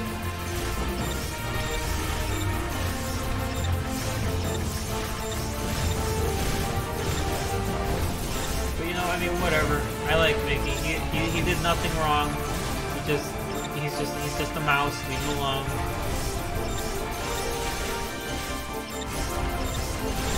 Did someone say Door to Darkness?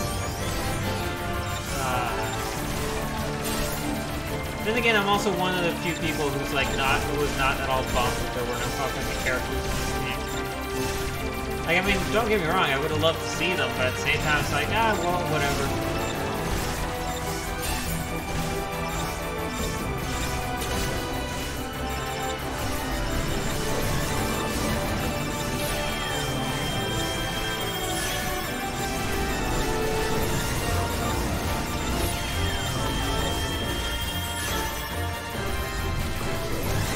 Whatever. I mean, it was nice seeing them in Rewind. I mean, really, what were they going to contribute? If we brought them with us to the Keyblade Graveyard, there'd just be like 4 more people that got wrecked by a bunch of shadows. I think they could. I think it's good that they were spared that fate. Abaroid. Yeah, this thing is very Abaroid-y. Very much looks like the first Abaroid you played.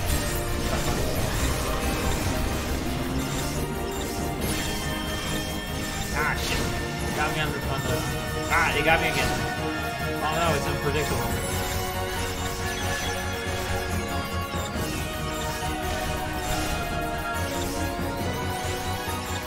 Even the way it closes up like that. It's like straight up the first asteroid. It does that when it like makes that circle in the ground and starts shooting rocks at you.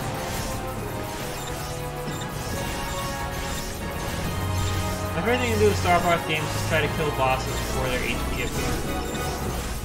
That's always my favorite. So Slippy's like, analysis complete. Like, if Slippy actually gets the analysis out, I consider it a failure.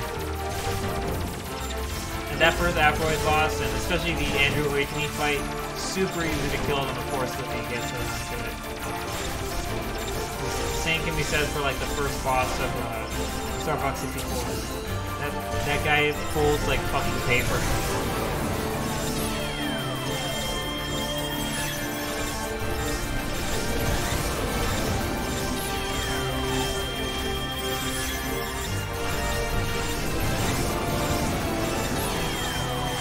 You just break both his legs, then do a U-turn and shoot him back a few times and he dies.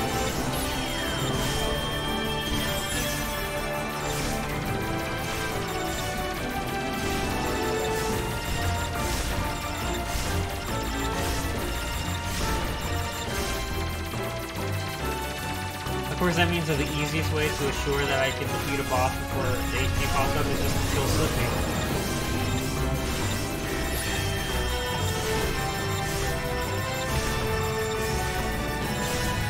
Fucking shit.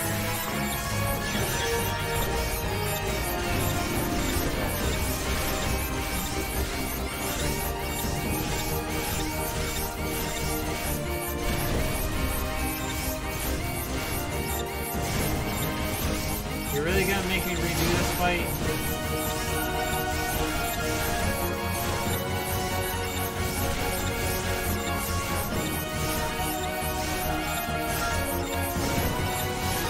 to have so much HP? I just realized I thought it was a good way done.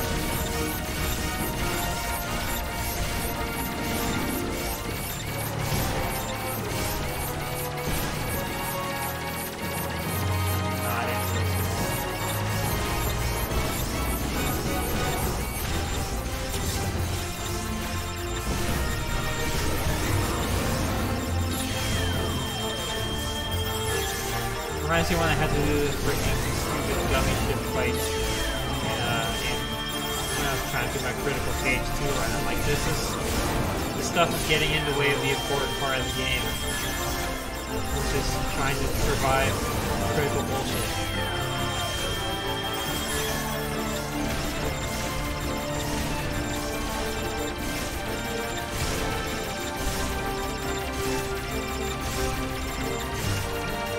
Do they need to give the freaking gummy ship bosses this much HP? The answer is no.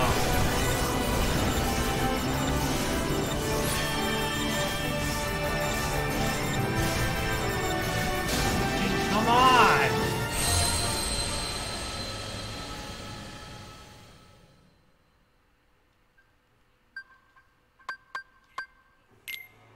Oh no.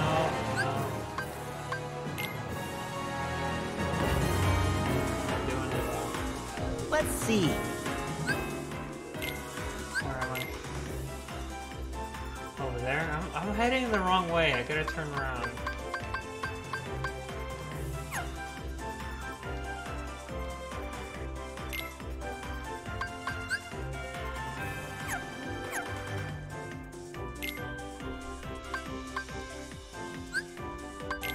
Gosh, you just leave me alone. Goddamn. It would have been nice if the game clear data gave me all my gummy ships too, so I could just breeze past this part. It's wasting so much of my time.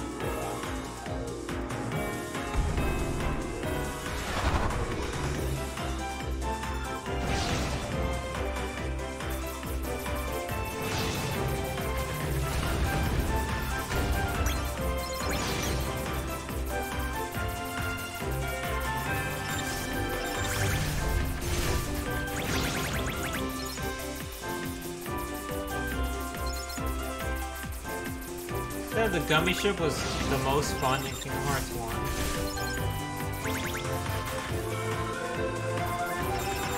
I actually liked making custom gummy ships in Kingdom Hearts 1. I don't know, that was the only time I ever liked making gummy ships.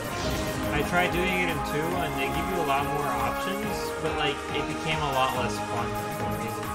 I didn't like making gummy ships in Kingdom Hearts 2. The gummy ship parts were okay, I guess.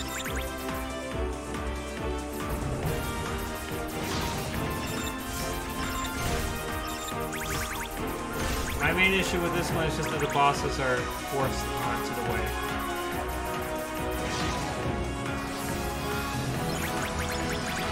Like that flower thing, I didn't want to fight it, but when you're going to the Tangled World, and when you're going to the Tangled World, this guy gets in the way. How do we reach the world now? By a very, very excruciating and unfun boss fight. That's how you get through the world. How long was I? Oh, see, look at that. That's a much more manageable HC. I was clearly going the wrong way. That was my fault. I don't care. The boss is still stupid.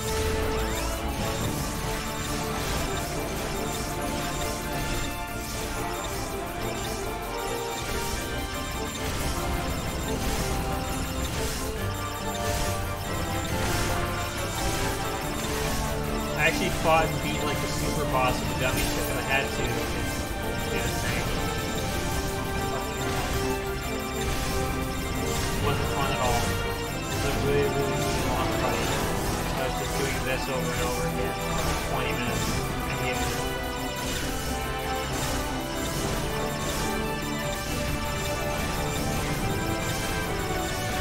I think I understand why they did it from a certain perspective, but I still think one of the worst things they did gameplay-wise in the Kingdom Hearts games is that they made getting the ultimate weapon, what's the word? Like, they made it a challenge? I don't know how to describe it. Like, in Kingdom Hearts 1, you want to get the Ultimate weapon like Kingdom Hearts 1, it takes minimal effort. It just happens. You just get it. Seriously, one time I ran through Kingdom Hearts 1, and by the time the Ultimate weapon was available to customize, to craft, I already had all the pieces for it. I'm like, cool, made it right away. Not anymore. Kingdom Hearts 1 Final Mix on to Kingdom Hearts 3, you can't do that anymore. If you want the Ultimate weapon, it requires a specific item, like 7 of a specific item, and only 7 of them exist in the game. And they're only rewarded to you for doing incredibly frustrating tasks. And then it's annoying. So I had to complete those stupid gummy ship missions, I think, because one of the drops from one of them is one of the specific things. And it's just like, it's not fun that way. It's just frustrating. Oh yeah, this is that Baron Rex thing. That confused like everyone as to what Nomura was doing.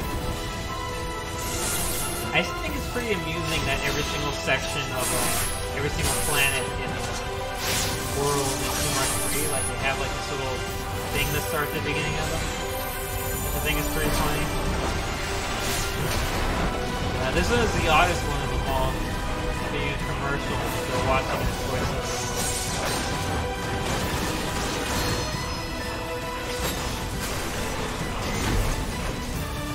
Zora boss fight. Oh my gosh. I'm getting flashbacks to 4 hours of nonsense.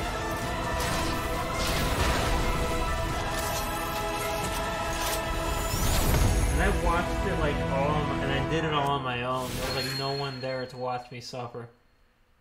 For 4 fucking hours. I beat that fucker twice.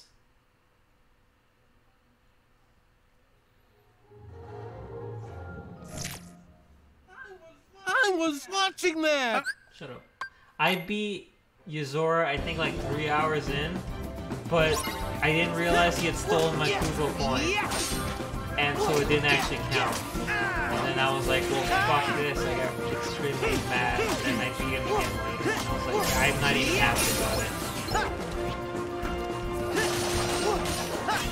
And that's the worst thing. Like completing something super hard and not even being happy that you did it. I would have been happy if that first victory actually counted. That would have made me happy. But it did.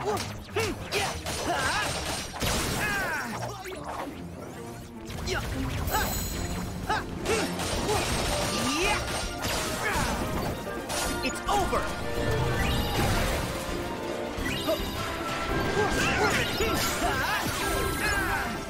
See ya!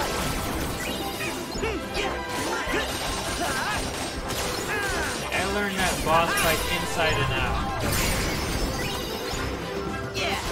After 4 hours, I understood what I had to do to not suck butt. There! It's over!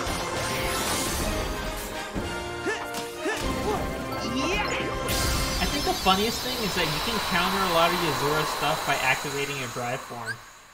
And I don't know if that was intentional or not. But only with the short animation. The long animation does jack shit to Yuzora. But the little chin transform animation that you turn on by turning everything on to the short commands, that acts as an interrupt.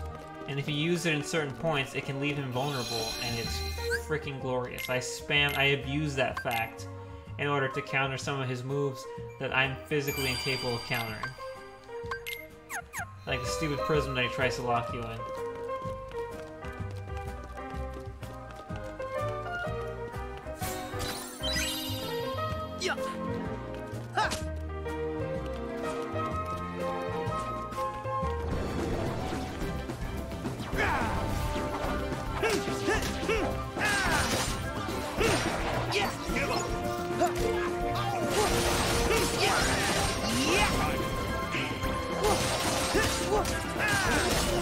You ever get that moment where your fingers cramp up and you just can't do something like you're trying to do? Okay, the first thing we've got to do is head down the street. Yes. Galaxy Toys is on the other side of town. Yes, Guitar Hero. Guitar Hero. Here we go. Guitar Hero.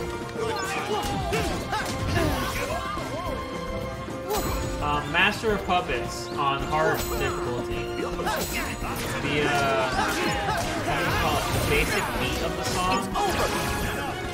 I can't do it. You know, the instrumental that starts the whole thing off, that continues through the entire song. I'm like nailing it.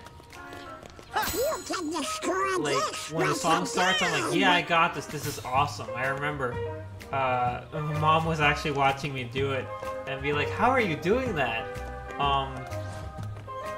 And then it breaks into the first like verse, and then when it returns to the chorus, it brings you back to the thing again, and then I just couldn't do it. It was the exact same thing as the beginning of the song, but by that point my fingers were so tired they refused to move as quickly as they had to do the motions. And then I failed the song. And I'm like, yeah, that's bullshit. Because I know I can do that sequence, but I can't do that sequence again. And then and the song's long, as everybody knows. Master of Puppets is pretty long, and you have to do that sequence probably 2 more times after that. So I'm like, yeah, this isn't happening. So I was just like, no. Which sucks. It sucks, but Guitar Hero has this really annoying thing where some songs on normal are just not that fun to play because the best parts of the song aren't hard enough, if that makes sense. But then on hard, some of the songs just become impossible. It's like there's no good middle ground for some songs. So I totally prefer playing Guitar Hero on hard, but only for like half the problems. Because those are the only ones that I can do. And so it winds up with me playing the same songs over and over because they're the most fun. Like fucking Albatross. Fucking great. That song is awesome. Suck My Kiss. So much fun to play.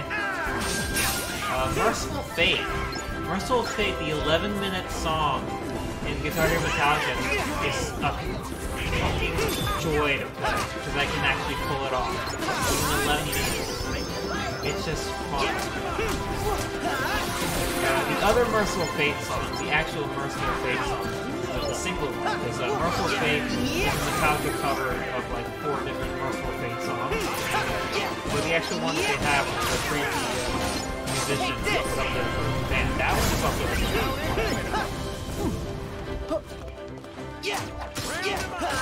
One is so much fun to play on hard. Until you get to the solo at the end, then it's impossible. The Guitar Hero 3 Legends of Rock version of 1, the Guitar Hero Metallica version of 1 is actually a lot easier. Because they removed a lot of sequences and changed them into hammer-on sequences and actually made it easier to play. But it feels a lot less intense now. It kind of sucks. It's a bizarre give and take. They can't really do it.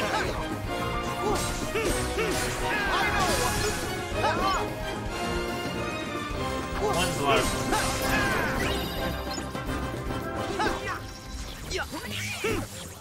What's that other song? That really short song. Toxicity. System of a Down. That's a good one. Oddly enough, that song is very short, but like the hard mode version of it is like, oh, it's a minute long, but it's a minute of just notes. Like, it's not really a minute. It's like a 2-minute song. I think it's super short, but like it's brutal.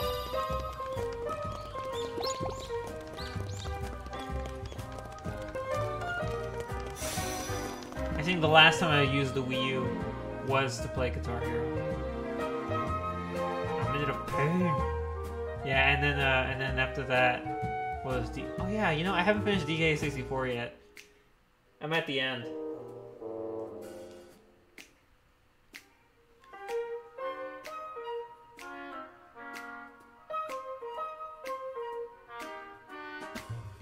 Took them 20 years to put Toy Story in a Kingdom Hearts game.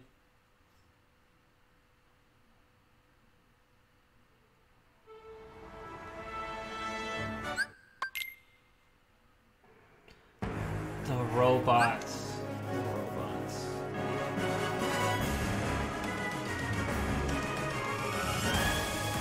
completely forgot about the fucking robots.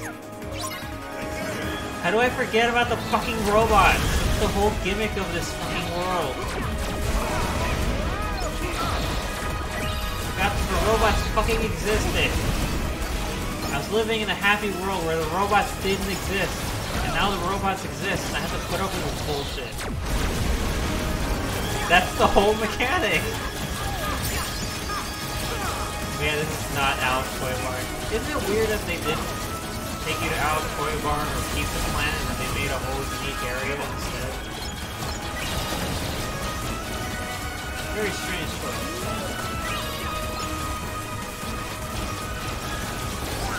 That's the whole thing. I just walked out. That's another reason why my critical mode run lasted 2 hours. When I realized I had to do the story of next and it had this bullshit, I was like, you know what? I think I like myself. So I didn't do it. You would think it'd be easier to fight these things on foot, but at the level that you're currently at in the first area of the game, these things kill you in like 2 hits. I guess as beginners, maybe it's easier.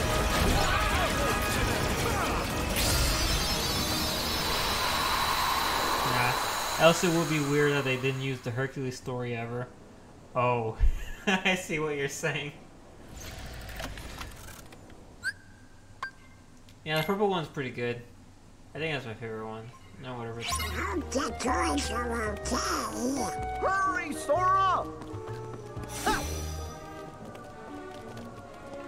You got a friend in me.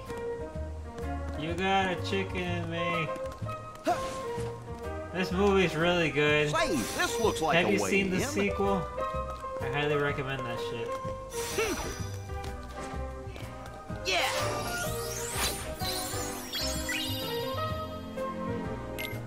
Yeah.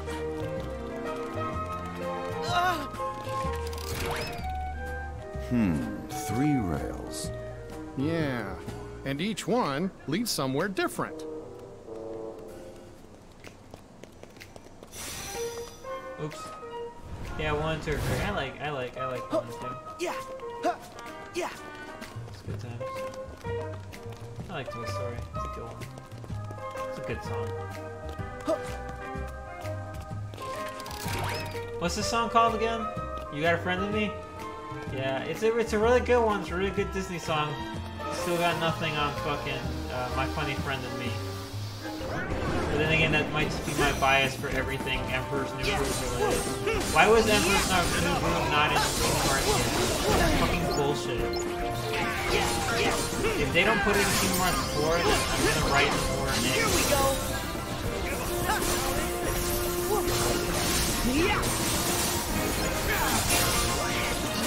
It's over. But my favorite Disney songs are like My Funny Friend and Me and that one from Hercules. Hope we find some ingredients Shut the around fuck up. here. What's it called? You know, the one from Hercules. I Can Go the Distance. Fucking gold. Wow. Oh, looky there. Whoa. Is that the one that one guy sings in the church? Or is that a different one? Oh yeah, it's that one guy, right? So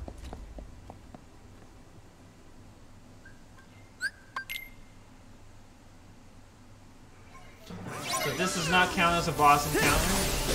Now the next boss is the doll. That's the next one that I need to turn the codes on for. There. It's over. Yeah. Yeah. Yeah. This town ain't big enough. Yeah. Yeah.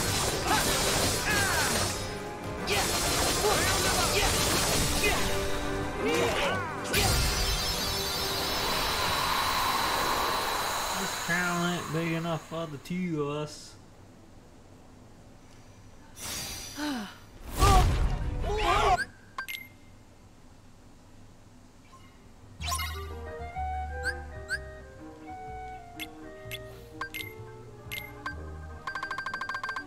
Last charge.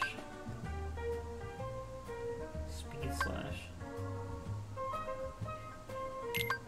Unison fire, fusion spin, sonic cleave, MP safety, treasure magnet,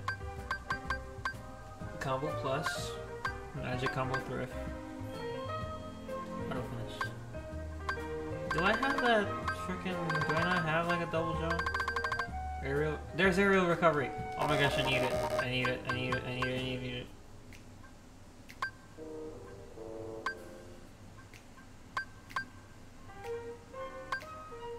Yeah, screw that.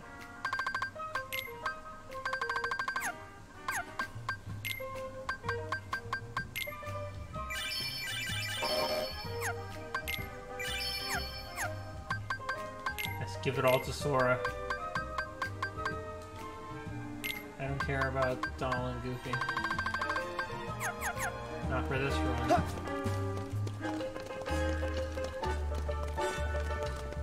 I remember getting lost in this world for a bit, not knowing where to go. Remember Woody being a badass? That's cool. Yeah, at the end of the thing, dealing with young Xehanort. Like, of all the worlds to go to, young Xehanort went to the one with toys in it.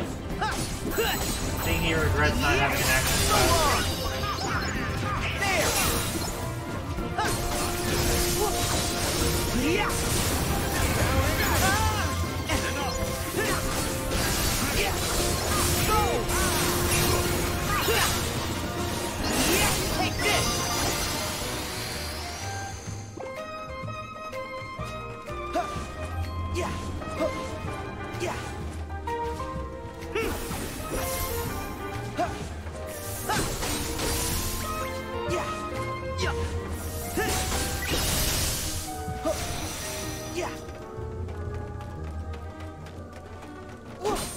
Child at Heart or Sid 2.0? Oh, well, I mean, that's a good point. That was his garbage.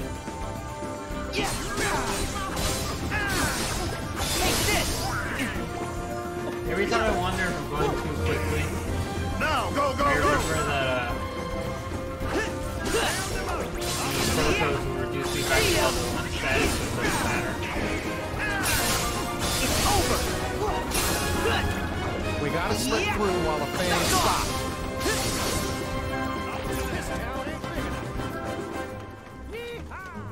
Now's our chance.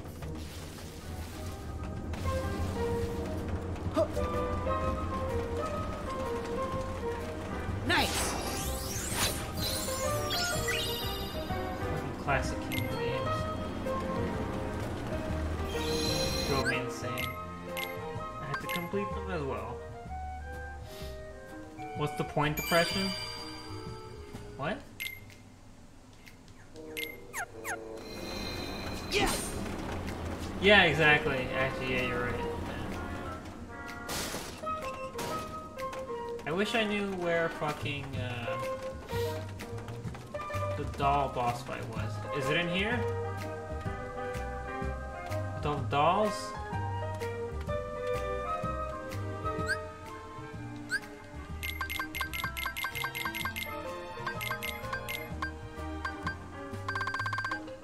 And look at the guide. Yeah, Angelic Amber, and then the King of Toys. So I should have 20,000 points by now. Yep. So everything is, the dolls are the dolls, I think. Hey, shut up.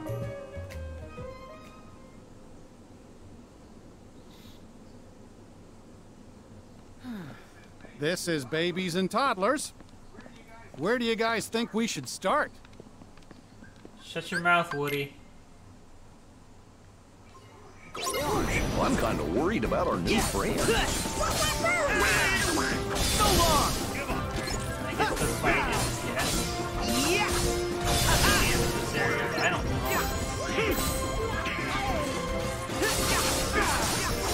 Call again. See ya.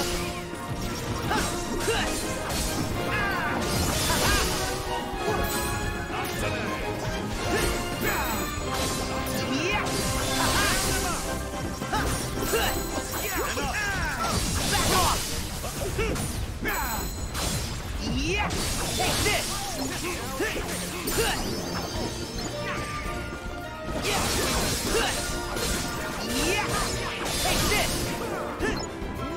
imagine being in the babies and toddlers area. Ah, sounds like fun.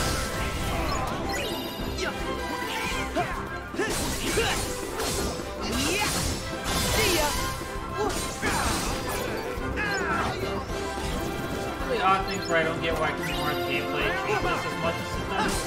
And comparatively, 1, 2, and 3 aren't that different from each other. But also, like, why make it all that different? I think if there's one thing that I wish Kingdom Hearts 2 had and 3 had, it's Kingdom Hearts 2's action commands. All the triangle prompts?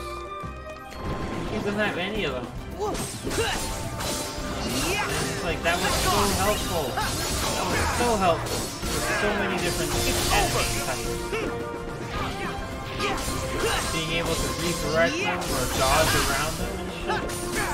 I just wish there was more context sensitive. That's why I really like the Zigbar fucking battle. You can do that draw command with them.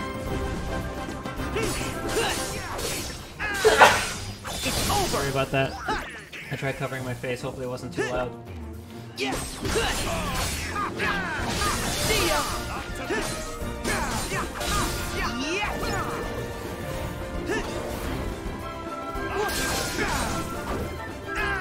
What was that thing I was going to mention? The, not the...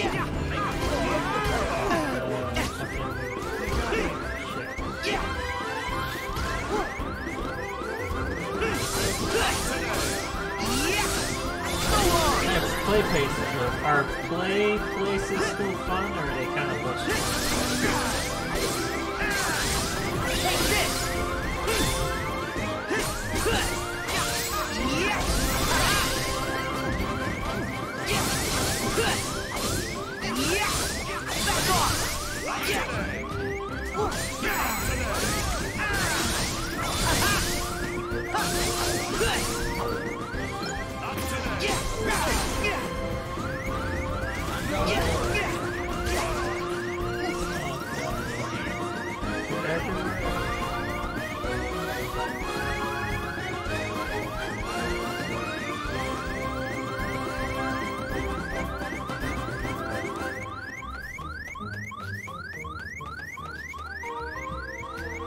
Let's see. Okay, well, I don't actually need the codes on now, so let's stop dying, please.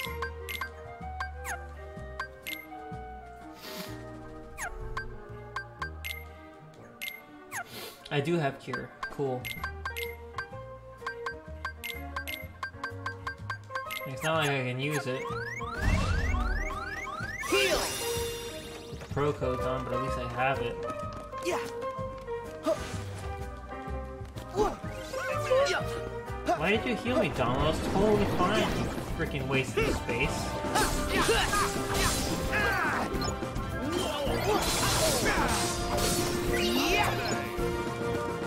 Like, hello, I as an adult would like to swing sometimes. Why are there non-toddler swings so small?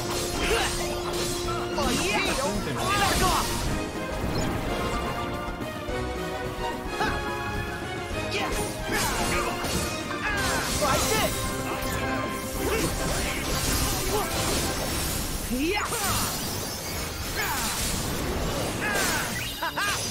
Honestly, if there's one code that I can turn back on for like the eventual final boss fight, it'll be different form changes. Right? That'd probably be the only one that I need. I have to turn this shit back on? You kidding me?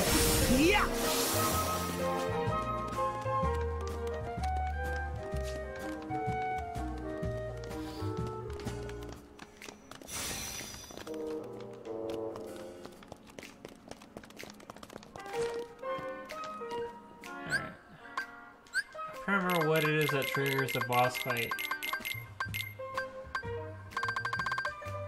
Is it messing with these guys? Is this it?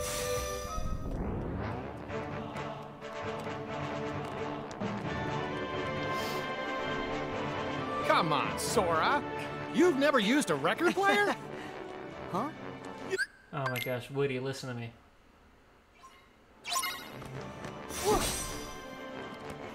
This is the one.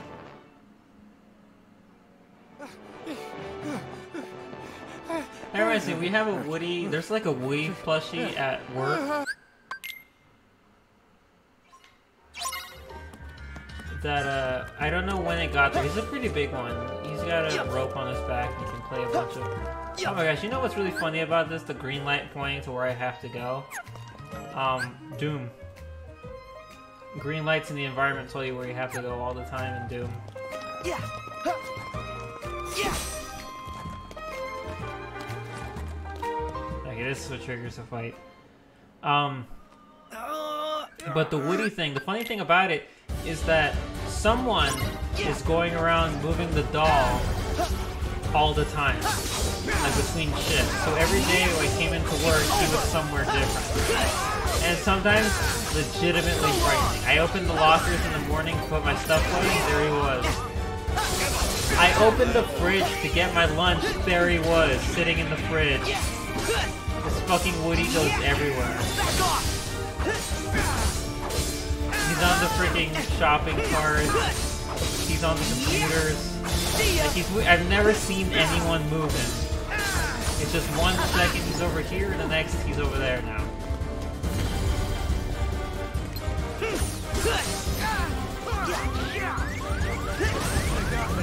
I can't give up. Yeah, I wasn't paying attention.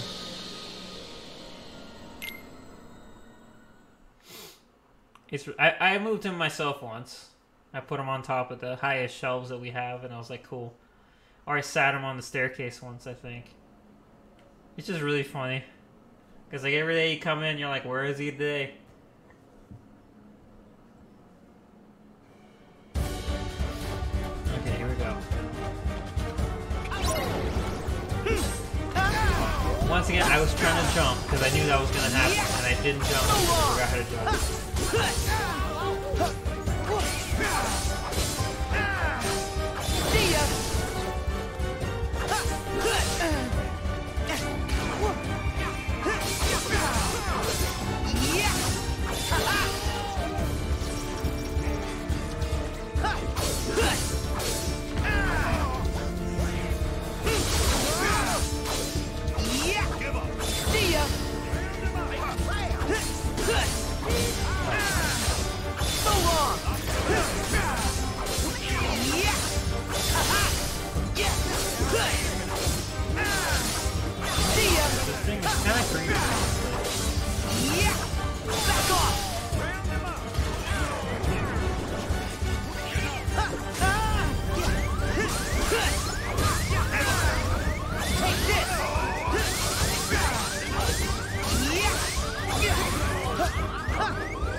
Died again. I see something. Yeah.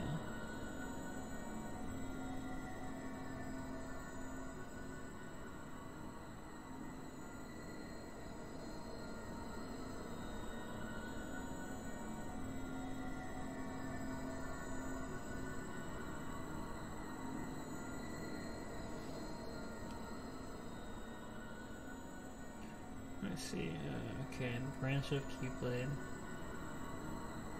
The more items.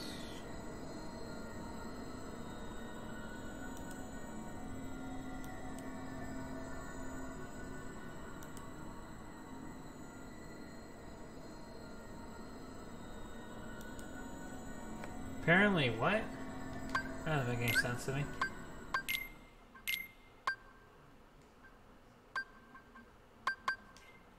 Apparently you can have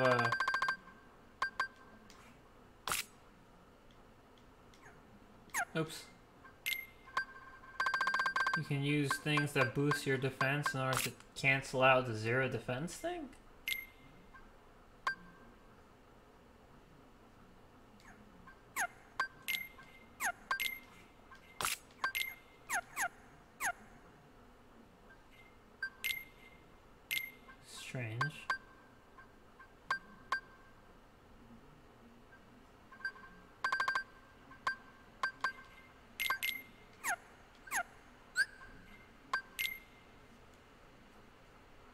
Yeah, I guess.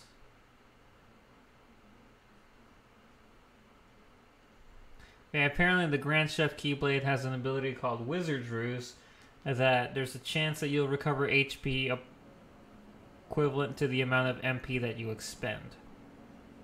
So it's a way to try to heal. There are accessories with that ability on them. It's more likely to happen if you stack more things together. I did not want to lock onto you. I want to lock onto the scary doll.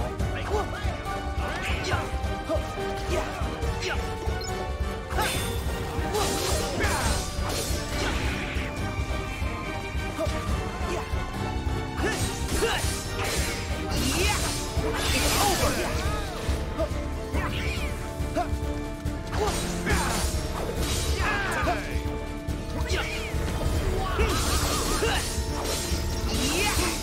See ya!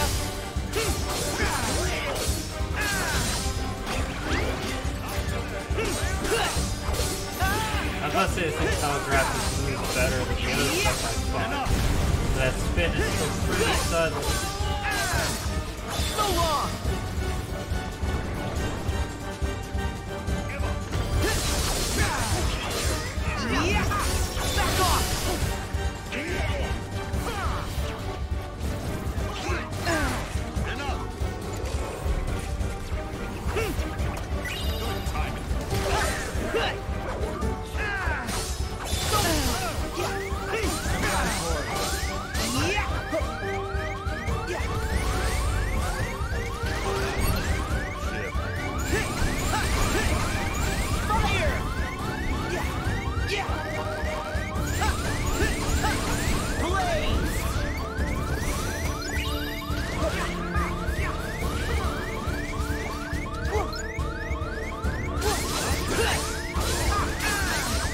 Back off!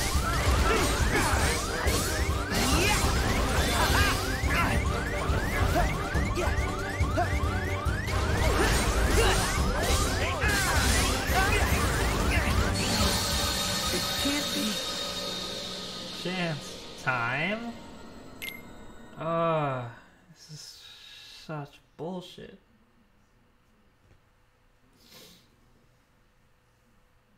I gotta get used to it. Gotta get used to it.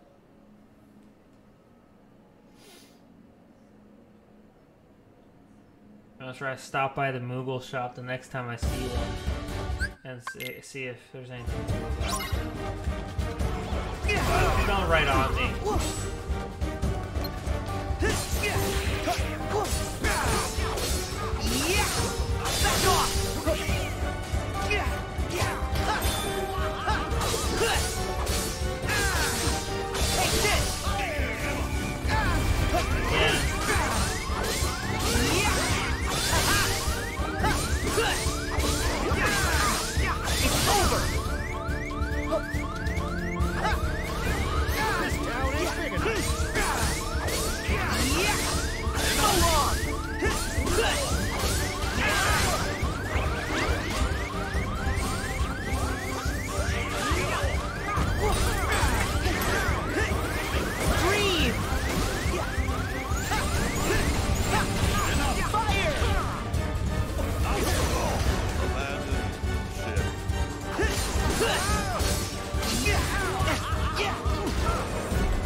It's over!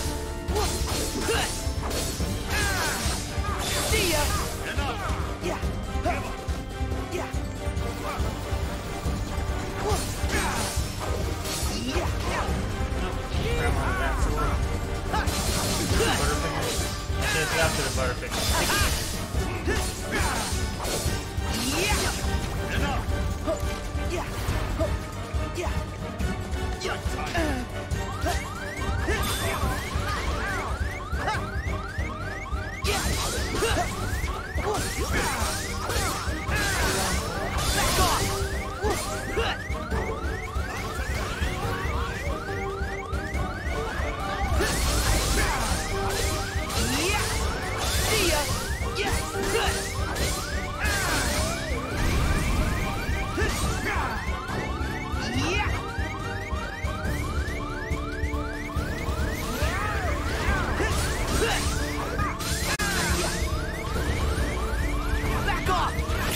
Oh, finished with the dive.